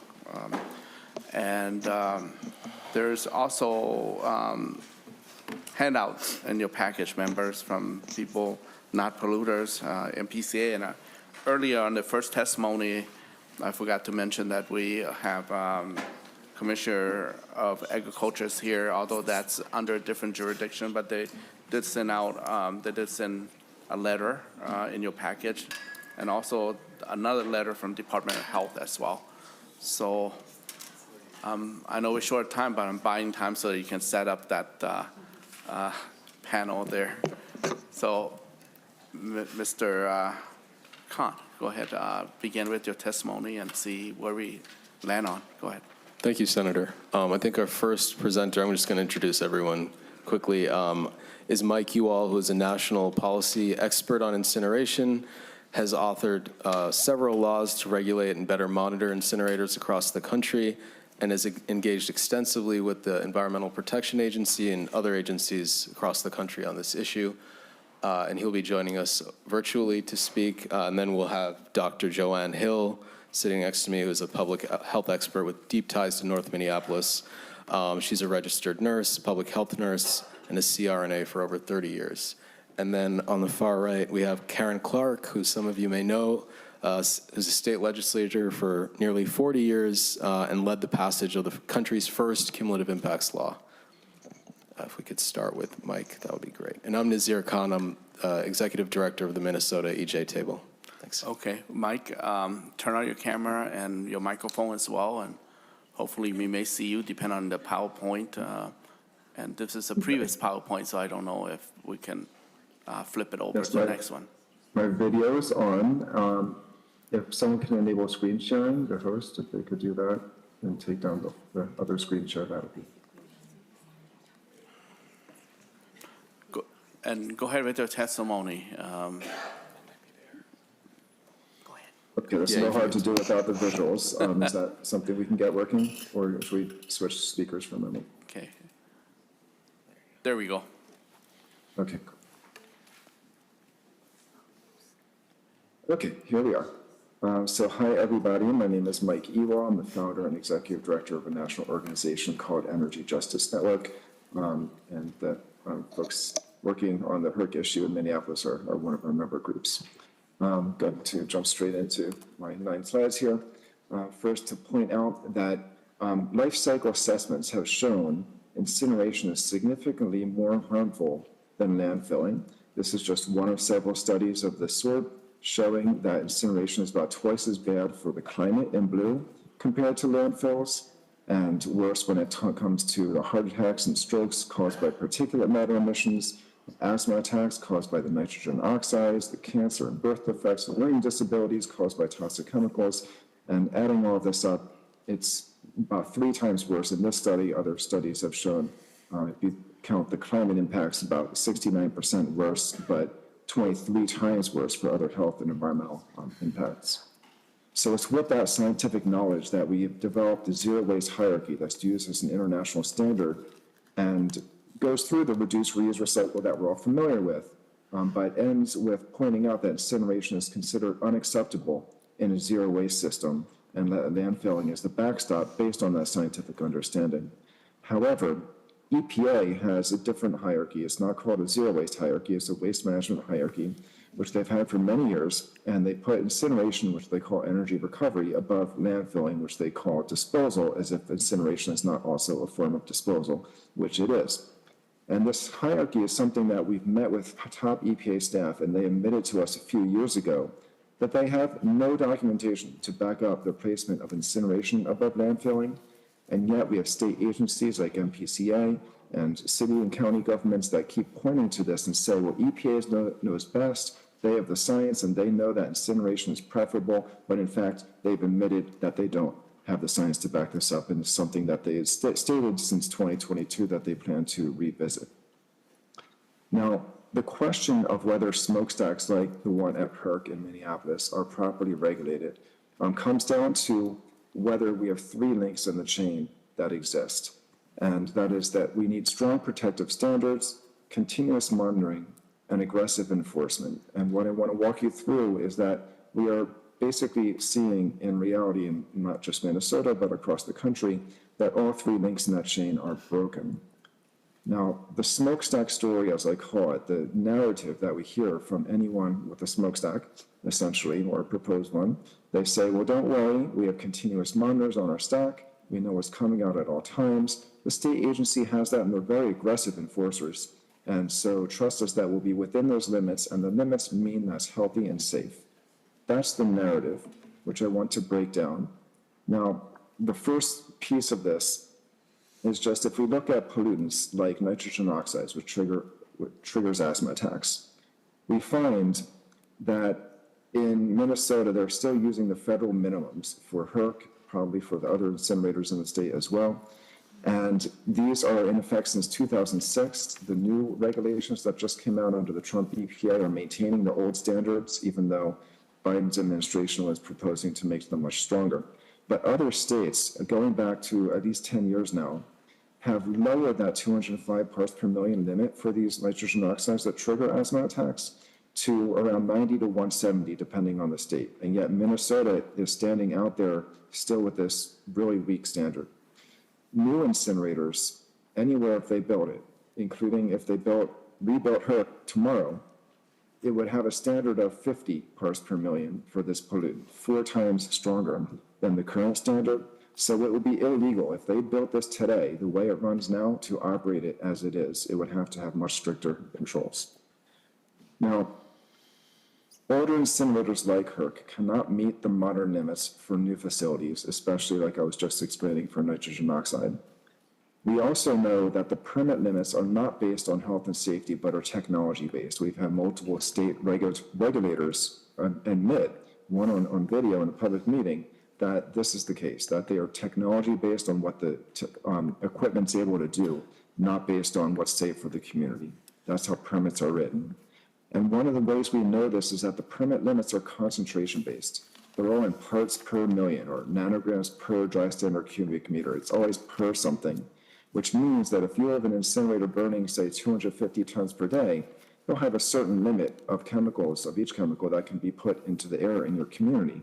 But if you have one that's 1,000 tons per day, like HERC is, then it can put out 4 times as much of that chemical and be considered to be within the limits, because it is not based on health and safety. It's a concentration-based limit. Bigger is allowed to be dirtier. We also know that there's no safe doses. Scientific literature has been showing us for years of lead, mercury, dioxins, radiation, fine particulate matter, and multiple other chemicals, including PFAS, that are known to come out of incinerators. And yet the company that has operated this incinerator since until 2017, they're no longer the operator now, but for most of their life, we know that this company they're now called ReWorld, not Covanta. They changed the name 2 years ago. But they have rigged their annual stack tests, and they've been caught rigging their continuous monitoring at other incinerators around the country.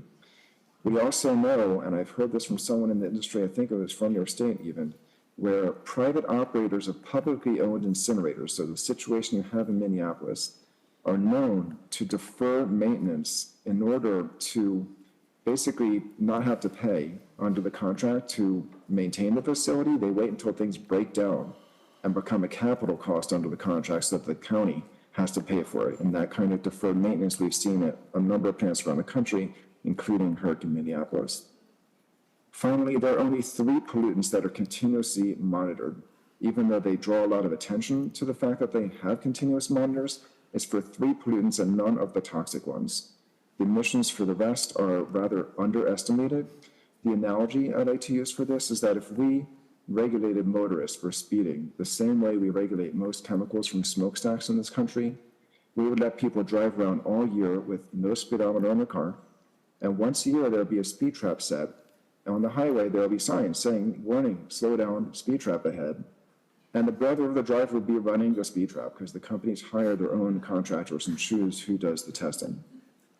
So we know that when they do use continuous monitoring technology, with which MPCA could be and should be requiring, we find that the emissions are actually much higher than what we're being told. In the case of hydrochloric acid emissions at the biggest incinerator in the country, they do use continuous monitoring, and comparing that to the once-a-year test that they typically use, which is what they're using in your state, we find that the actual emissions are 62% higher than what the once-a-year test that you have is showing. For the most toxic chemicals known to science, there are studies from Europe, because they don't continuously sample this in the US, but one study found about 30 to 50 times higher emissions in reality than the once-a-year test, another up to almost 1,300 times higher than what we get in that once-a-year test. And for this most toxic chemical known to science, dioxins, the reality is that they only test each burner every 2 years. It's the least frequent testing of any of the chemicals, because the state is following the minimum federal regulations rather than setting a higher bar like some other states have done. So my final slide here, this is just a visual so you can see the different chemicals that various states have required testing of. And at the HERC facility in green are the only chemicals that they monitor on a continuous basis. There are 3 of them. There's a 4th near the bottom, but that's just how dark the emissions are. It's not a real measure of particulate matter. In yellow, you see the chemicals that are measured once per year, and the red ones, not at all. And so this is something that good policy making, good regulatory agency behavior would require all of these to be continuously monitored or sampled, which modern technology allows for. so we don't have to be underestimating emissions or wondering what's actually being put into the air. So I'll leave it there. Thank you so much. Happy to answer questions. Mr. Ewald, we don't have your presentation on the record, so after this hearing's done, can you send a copy of that Absolutely. to my office? No problem. Thank you. Back to Mr. Khan, who's the next testifier, Dr. Hill. Well, Good morning, Chair and committee members. Thank you guys for having us. I've worked in healthcare for over 30 years in the Twin Cities, but this is not just professional. I grew up not far from here in a project and off the freeway, Interstate 94, in what we now call environmental justice community. It wasn't called then, back in the 80s when I grew up there. My in-laws have lived in North Minneapolis for most of their lives, and many have had pollution-related illnesses. But, you know, I know, like anybody else, that no single exposure explains a single illness, but repeated exposure over time increases risk across an entire community. And when we see higher rates of asthma, heart disease, lung disease, and cancer in communities like North Minneapolis, the disparities are too large to be explained by personal behavior. That's an environmental cause. And when you look at the data, for over a decade, from 2014, the data has been consistent. Minnesota Public Radio reported back in 2014 that asthma disparities linked to air pollution were already clearly documented, and every major assessment since has confirmed the same pattern. Not just disparity, but ongoing preventable harm that continues to affect the health and lives of people in North Minneapolis, in environmental justice communities, poor and mostly Black. That is a reality. You know, HERC is a trash incinerator that burns 365 tons of trash a year. But North Minneapolis isn't just managing its own waste. It's absorbing the health burden of waste from across the region. You know, it sits between downtown and North Minneapolis, where nearly half the residents are low income and the majority are people of color. You know, it's not accidental. Nationwide, nearly 79% of trash incinerators are in environmental justice communities. You know, I won't go over what HERC emits, but some of the things that weren't monitored were lead, which is a neurotoxin, mercury, a neurotoxin, dioxin, which is one of the most toxic carcinogens known. You know, it's just not, it's not a coincidence. It is systemic. As Commissioner Dr. Brooke Cunningham identified in the 2024 community or statewide health assessment, systemic racism drives health disparities. If systemic racism is a driver of health disparities, then environmental racism is one of its most measurable and preventable forms. It is systemic racism in action.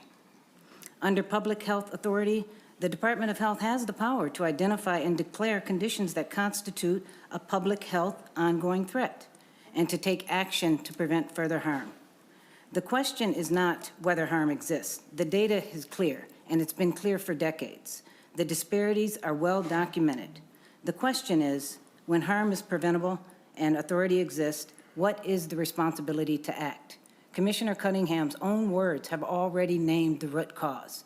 We have an opportunity here to align the truth with action, to use the full authority of public health law to protect the very communities that are most impacted.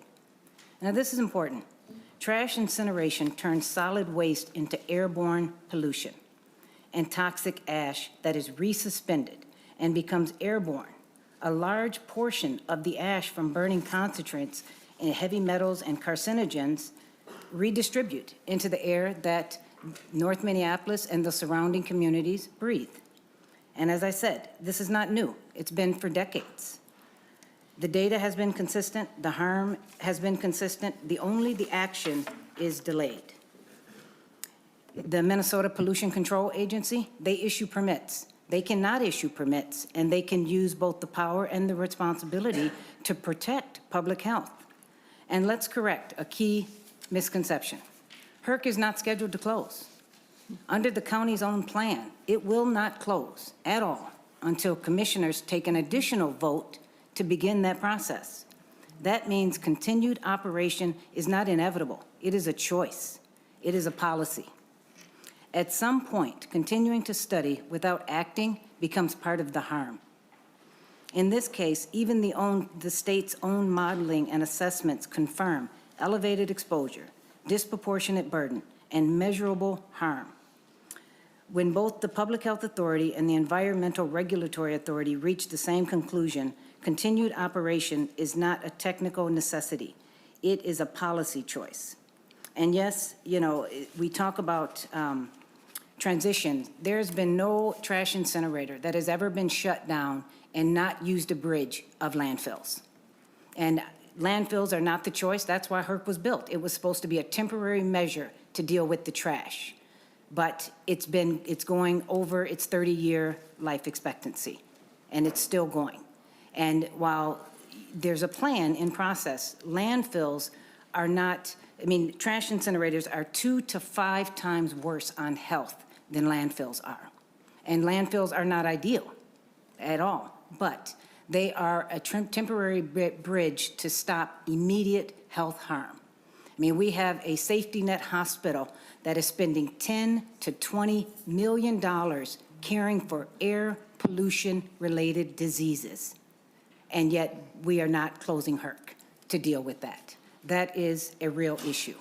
And as Dr. Martin Luther King said, justice too long delayed is justice denied. And every year that we continue to let HERC operate, every year is another year of preventable death, of 5 times asthma rates, of excessive cancer deaths in North Minneapolis, 1 to 2 premature deaths every year. I mean, that's worth more than $10 to $20 million. That is people's lives. That is their livelihoods. That is families they are leaving because they die at 40 and 50 of heart attacks that are preventable, respiratory diseases that are preventable, cancer that are preventable. And it is higher in 55411 North Minneapolis than anywhere else in the state of Minnesota. So the ask is simple and clear. Set a defined closure date. Not another study, not another delay, a date. Thank you. Thank you very much, Dr. Yeah. No clapping, please. Representative Joanne Clark. Thank you, Mr. Chairman and committee members. Karen Clark, sorry, my apology. The legend herself. I appreciate the opportunity to testify here with you. As has been mentioned, I served as a legislator in the Minnesota House for representing 3 or 4 different neighborhoods, starting in, I was elected in 1980 and I retired in 2019, so almost 4 decades. And I served on the Environment Committee myself and I think just about every committee in the House over that period of time. One of my major priorities was environmental justice.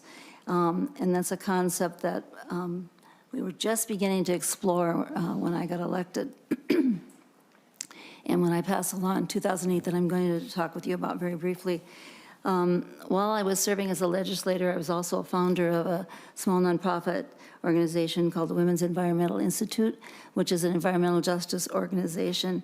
And we began almost immediately as an organization doing health surveys in Phillips neighborhoods, one of the neighborhoods that I represented and actually where I lived, because we had so many health problems and we wanted to look into the issue of are we experiencing environmental injustice.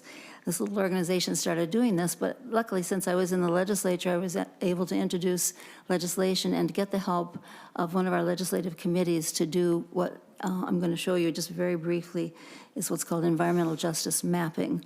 And when we did this, it was very unusual. I started out asking our Minnesota Pollution Control Agency, for example, do you have documentation of health impacts based on environmental exposures that we could look at as an organization? And they said, well, you can go look under that desk. There's some boxes there. You could probably find something in there. There was no mapping. There was not anything like any kind of comprehensive analysis done at this time. This is back in 2006, 5 and 6.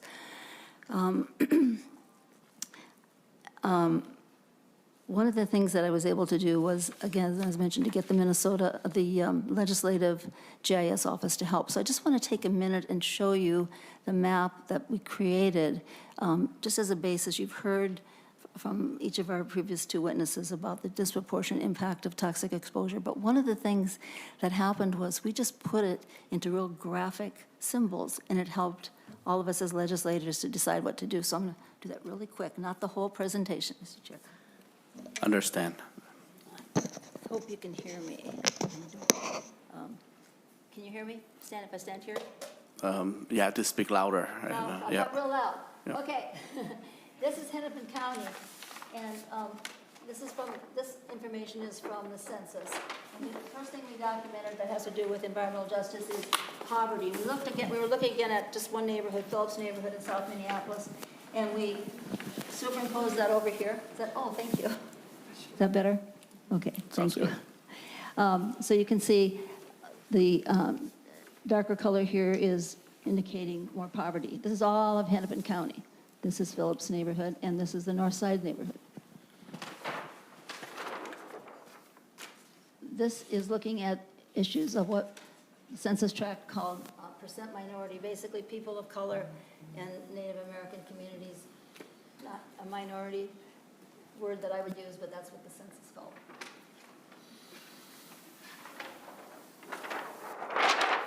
I just wanted to start to show you very quickly, and I'm not going to go through every slide, but this shows that in Phillips neighborhood, we had, and each of these little dots indicates arsenic contamination on our yards.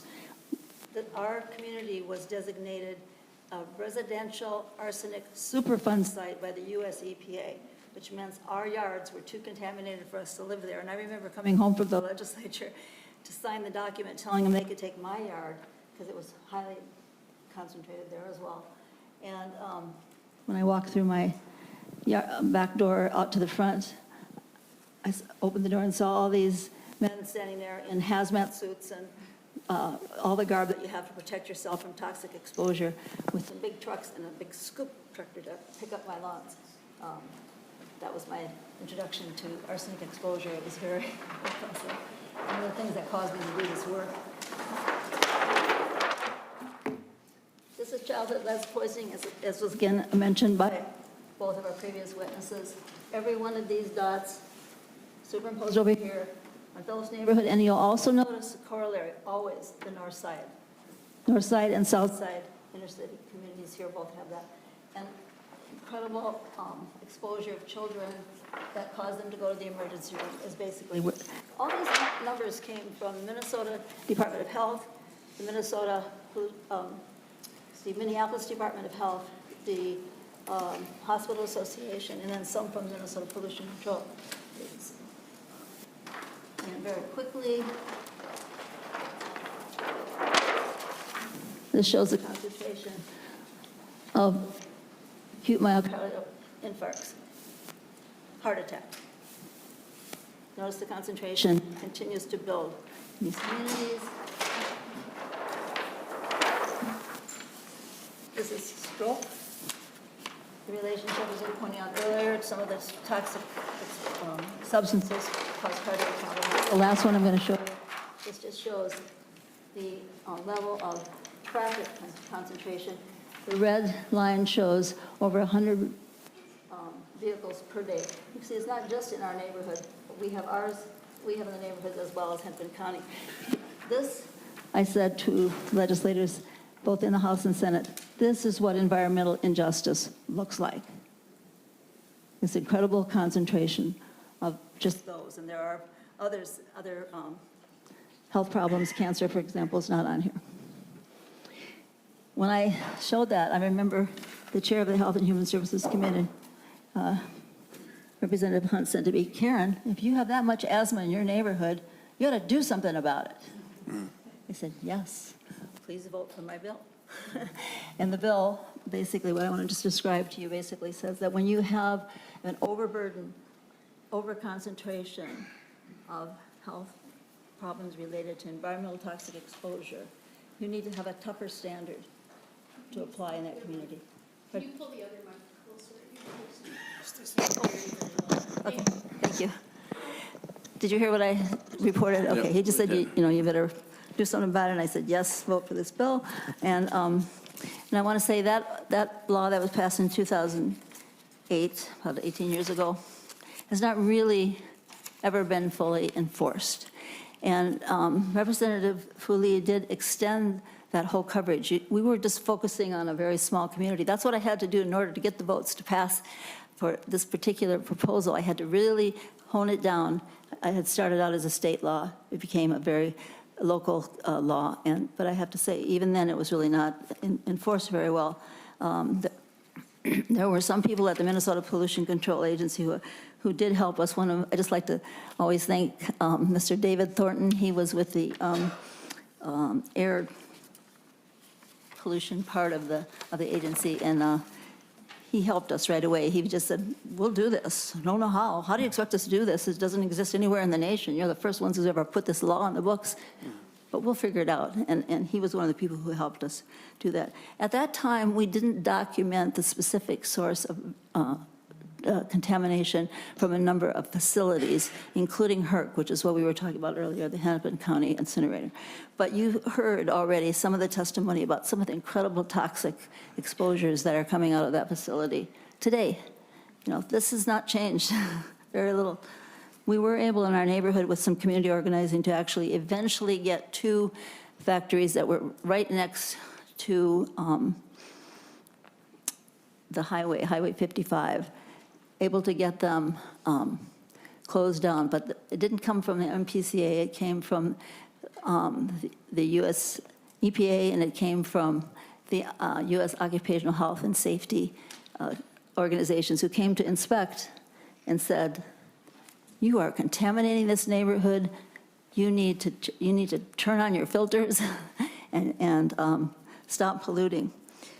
So I just wanted to, I won't go over all of the kinds of examples of health problems, but just to say that we need to have better regulation, and we need this constant monitoring that was being talked about. And there is a bill before you that you will be able to look at. That's Senate File 4578, Senator Fata's bill. And that bill does require regular continuous monitoring. So crucial. You can't just test a couple times a year. And it adopts the EPA's 2024 standards into Minnesota law. It does things that right now, without that bill, there's no real accountability or timeline on these tests. So I think my time is probably up, so I want to just say thank you very much for looking at this. I really hope that we can see that we're all in this together. The costs we all share, and I think the solutions are really in big part in your hands. So thank you. Yeah, thank you, Mr. Khan and Mr. Ewald, and also Dr. Hill, and also Representative Clark for your testimony. There's work to do. There's more work to do ahead of us. I'm going to call Director Johnson back to the testimony table to address this issue here.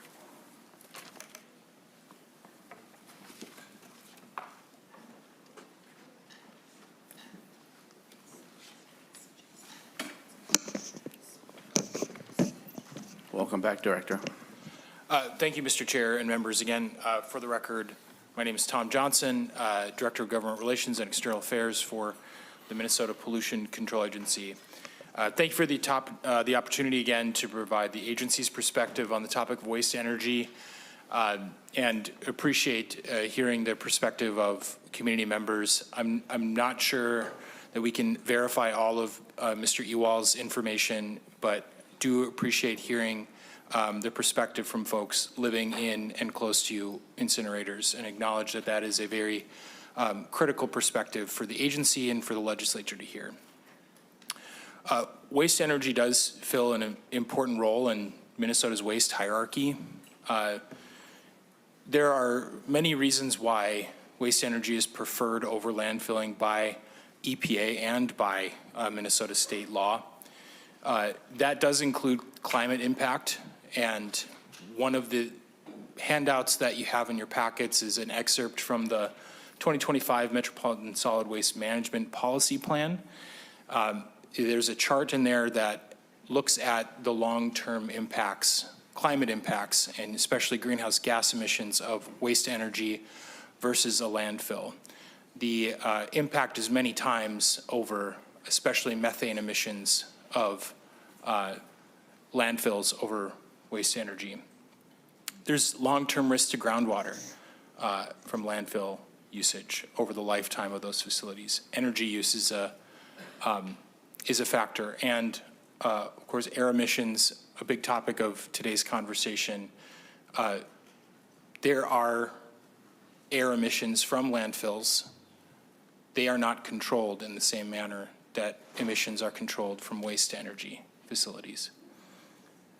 All this is not to say that waste energy is a perfect solution. That's certainly not the case. But the waste hierarchy recognizes this by prioritizing waste reduction, reuse, recycling, and composting. And the MPCA is committed to continued work to move more material management up the hierarchy towards these more environmentally preferred methods. And I think that's something we can all agree on. Really appreciate the legislature's investment and work together with us on that in major bills like the Packaging Waste and Cost Reduction Act, and there are certainly bills before the legislature right now, including batteries and other sustainable materials management proposals that could help move products and materials management towards those more environmentally preferred methods. I also want to acknowledge that air emissions from a waste energy facility, they may meet state and federal standards and yet may still contribute to the overall impacts experienced by neighboring communities. Both landfills and waste energy facilities located in or near environmental justice areas do have a negative impact on communities already overburdened by pollution. It is important to note, however, that waste energy facilities have additional controls on emissions, as I mentioned, that do not exist on landfills. Waste combustors are some of the most highly regulated facilities. Requirements include continuous emission monitoring systems, regular periodic measurement at the stack, specific emission limits for air pollutants such as metals, dioxins and furans, hydrochloric acid, sulfur dioxide, nitrogen oxides, carbon monoxide, and particulate matter. EPA recently updated the emission and testing requirements for municipal solid waste incinerators, and the MPCA will ensure that these new requirements are implemented in Minnesota. Also want to note the legislature passed new air regulations in 2023 addressing air toxics and cumulative impacts that I know have been mentioned here today, and those will also apply to waste energy facilities if they're in the applicable geographic region, the metro area for air toxics regulations, and then the metro, Duluth, and Rochester for the cumulative impacts laws. So in closing, just appreciate the committee's attention to this important topic. Please feel free to reach out if you would like further clarification on any of these items, and happy to stand for questions. Senator Green. Thank you, Mr. Chair. And hopefully you can answer my questions. I know that I watched the bullet points that former Representative Clark put up, and I've got some stuff on my computer that I punched up. And the reason that I brought this up was because you talked about the landfills, and it sounds like this facility is processing like almost a third, or this and other facilities processing almost a third of the solid waste in the state. And in Hennepin County, it says 2.46% of air emissions are from point sources. And removing the HERC from the point source emissions and calculating it alone, that it's only going to account for 0.24% of air emissions in the county, and that looks like most of it is coming from other automobiles and other sources. Can you verify that or dispel it? Looks like we have two testifiers coming to answer your question there, and do state your name for the record. Yes, thank you, Mr. Chair. My name is Frank Kolash, and I'm Assistant Commissioner for Air and Climate Policy at the Pollution Control Agency.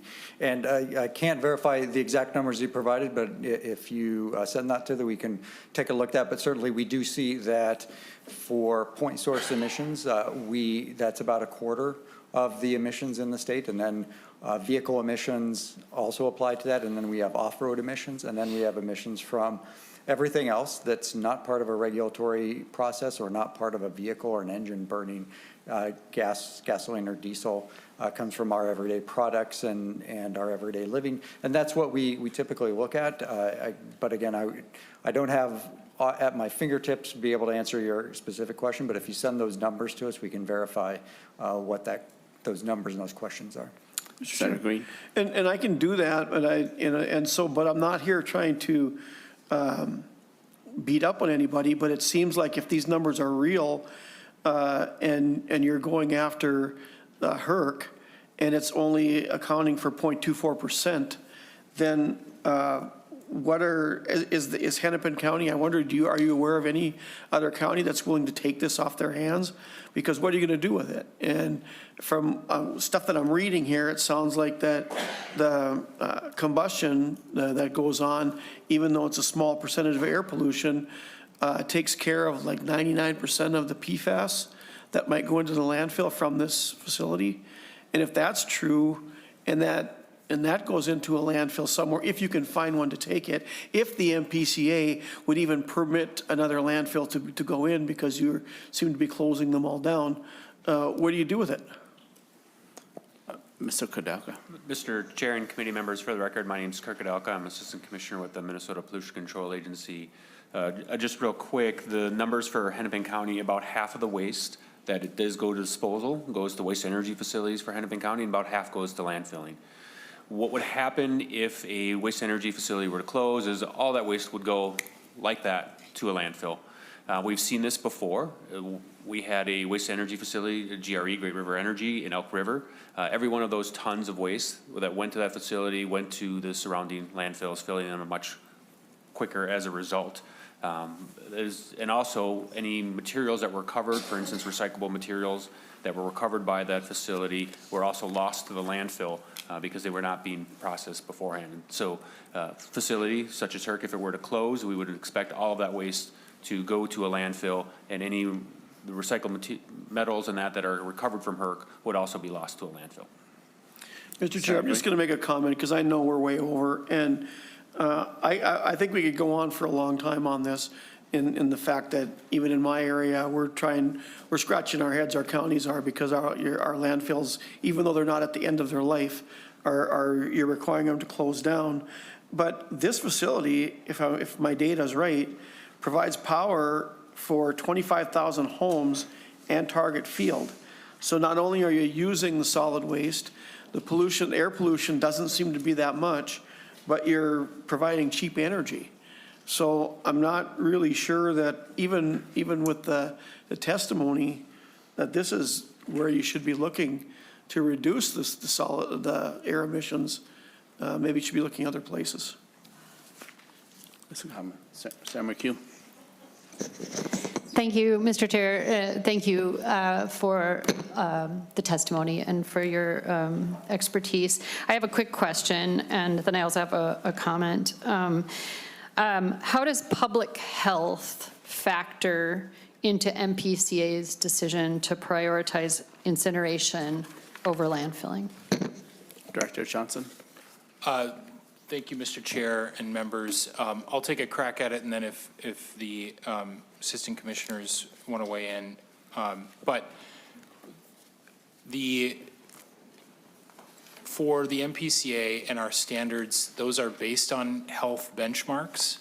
So those health benchmarks look at chronic exposure. What I think the legislature has got at in the last few years with things like cumulative impacts is those health benchmarks do not necessarily take into account the cumulative effect of various sources of pollution on an individual. So that is a new approach that we're currently in the process of rulemaking for. But generally speaking, other than, the health benchmarks that are built into some of the state and federal standards, public health would be the space of the Department of Health and local public health entities. So we use those standards and health benchmarks to then, regulate facilities appropriately. But beyond that, and the rules that are forthcoming on cumulative impacts that address kind of another layer that is what our work entails, and would ask if there's any addition from other testifiers. Mr. Chair and Senator McEwen, to bolster what Mr. Johnson said, when we would be looking at permitting a facility like HERC or a waste energy facility considered one of the larger types of permits, we would be looking at using the health standards that EPA has for the National Ambient Air Quality Standards based on human health and an adequate margin of safety, and also health benchmarks from other agencies like the Department of Health, like the California EPA, other organizations that set those for multiple pollutants. And then we would look at the emissions. We would also use modeling to be able to identify what would be the fate of those. How would those contribute to other air pollution sources in the area? And then be able to look at that to determine and ensure that the emissions are below those standards, below the health benchmarks, to make sure that we are considering public health and the impacts to the health of people when we do those permitting decisions or environmental review decisions. Mr. Kodaka. Mr. Chair and committee members, part of the question was how we see it too in the waste hierarchy, and Director Johnson shared some of the materials that we have on the impacts, whether it's air, land, or water, and our climate. So I'm not going to go over in the details, but I think it's one thing really important to remember too is when we look at a waste energy facility, that's 1 ton of materials. It is processed and handled, and we have the emissions from it. 1 ton going in a landfill is not just that one incident and that 1 year. It is for decades, if not centuries later, that we are still having additional emissions, additional greenhouse gases, and leachate and materials going to our wastewater plants. Some of the chemicals that are not able to be treated at those facilities, so are going to our surface waters. So the impacts on public health are not only that 1 year for landfills, they are much longer and sometimes into perpetuity. Sarah McHugh. Thank you for that. I appreciate some of the background on that and some of the sources that you're looking to as well. You know, I do think that the comment in particular about the long effect versus like this very intense concentrated effect that is part of a cumulative effect on a specific population just does bring me back to how important the cumulative impact set of policy and law that we've implemented is. And I would, just as part of my closing comments here, just say, y'all would not believe what a knockdown, drag down political fight that was behind the doors to get that into law. I mean, just the concept of it was fought, it felt like at every turn to actually get that passed into law. So I'm really proud that we have that, and I hope that it will help. I just want to say that I think some of the comments we've had today have been really illuminating, and I've been thinking about something that my colleague Senator Green was talking about with the farmers, and saying the farmers in his district, wouldn't think that MPCA is playing nice with them. And I think that what I want to make sure is that my points are not misunderstood. I think that Senator Green is right. And I think what I would like us to focus in on is that too often our laws and our agency enforcement and the solutions that we pursue focus in on individual behaviors of small business owners, small actors, individuals, telling a family to go buy bottled water to drink because of the nitrate levels. I mean, the solutions that we are pursuing for too long have not placed the responsibility where it needs to be. And until we, as a people in the state of Minnesota, demand of our elected officials here at the Capitol to hold polluters responsible, we will constantly see this pitting working people against each other, trying to pit the farmers in Senator Green's district against environmentally minded people in my district, or trying to edge us out against one another, and then we're fighting for these scraps. But really the responsibility lies with polluters. And I hope as we go forward, that together we can come together around looking for solutions that really puts the onus on making sure those polluters bear the costs. So that's all I have to say. Thanks. Senator Green. Seeing as how I've got, my name was mentioned, I want to make it clear that the industry, and as somebody who doesn't have a dog in the fight, but the industry has done some pretty amazing things with time-release fertilizers. They work to try to do better job at even informing the farmers, and I know that. They'll go out and inform the farmers, and they'll even test their soil and say, here's what you need to put on this soil. This is what you need to get your crop to grow. So beating up on the industry is not going to help, because it's just going to drive up costs. I know there's a bill floating around out there that actually wants to go back and create a super fund out of and be retroactive. And the retroactive part of this is pretty disturbing when you figure that, how far back you want to go. 30 years ago, we didn't have the technology that we have now, but we still had to grow crops. And my thing with the agencies is that I think that they go too far.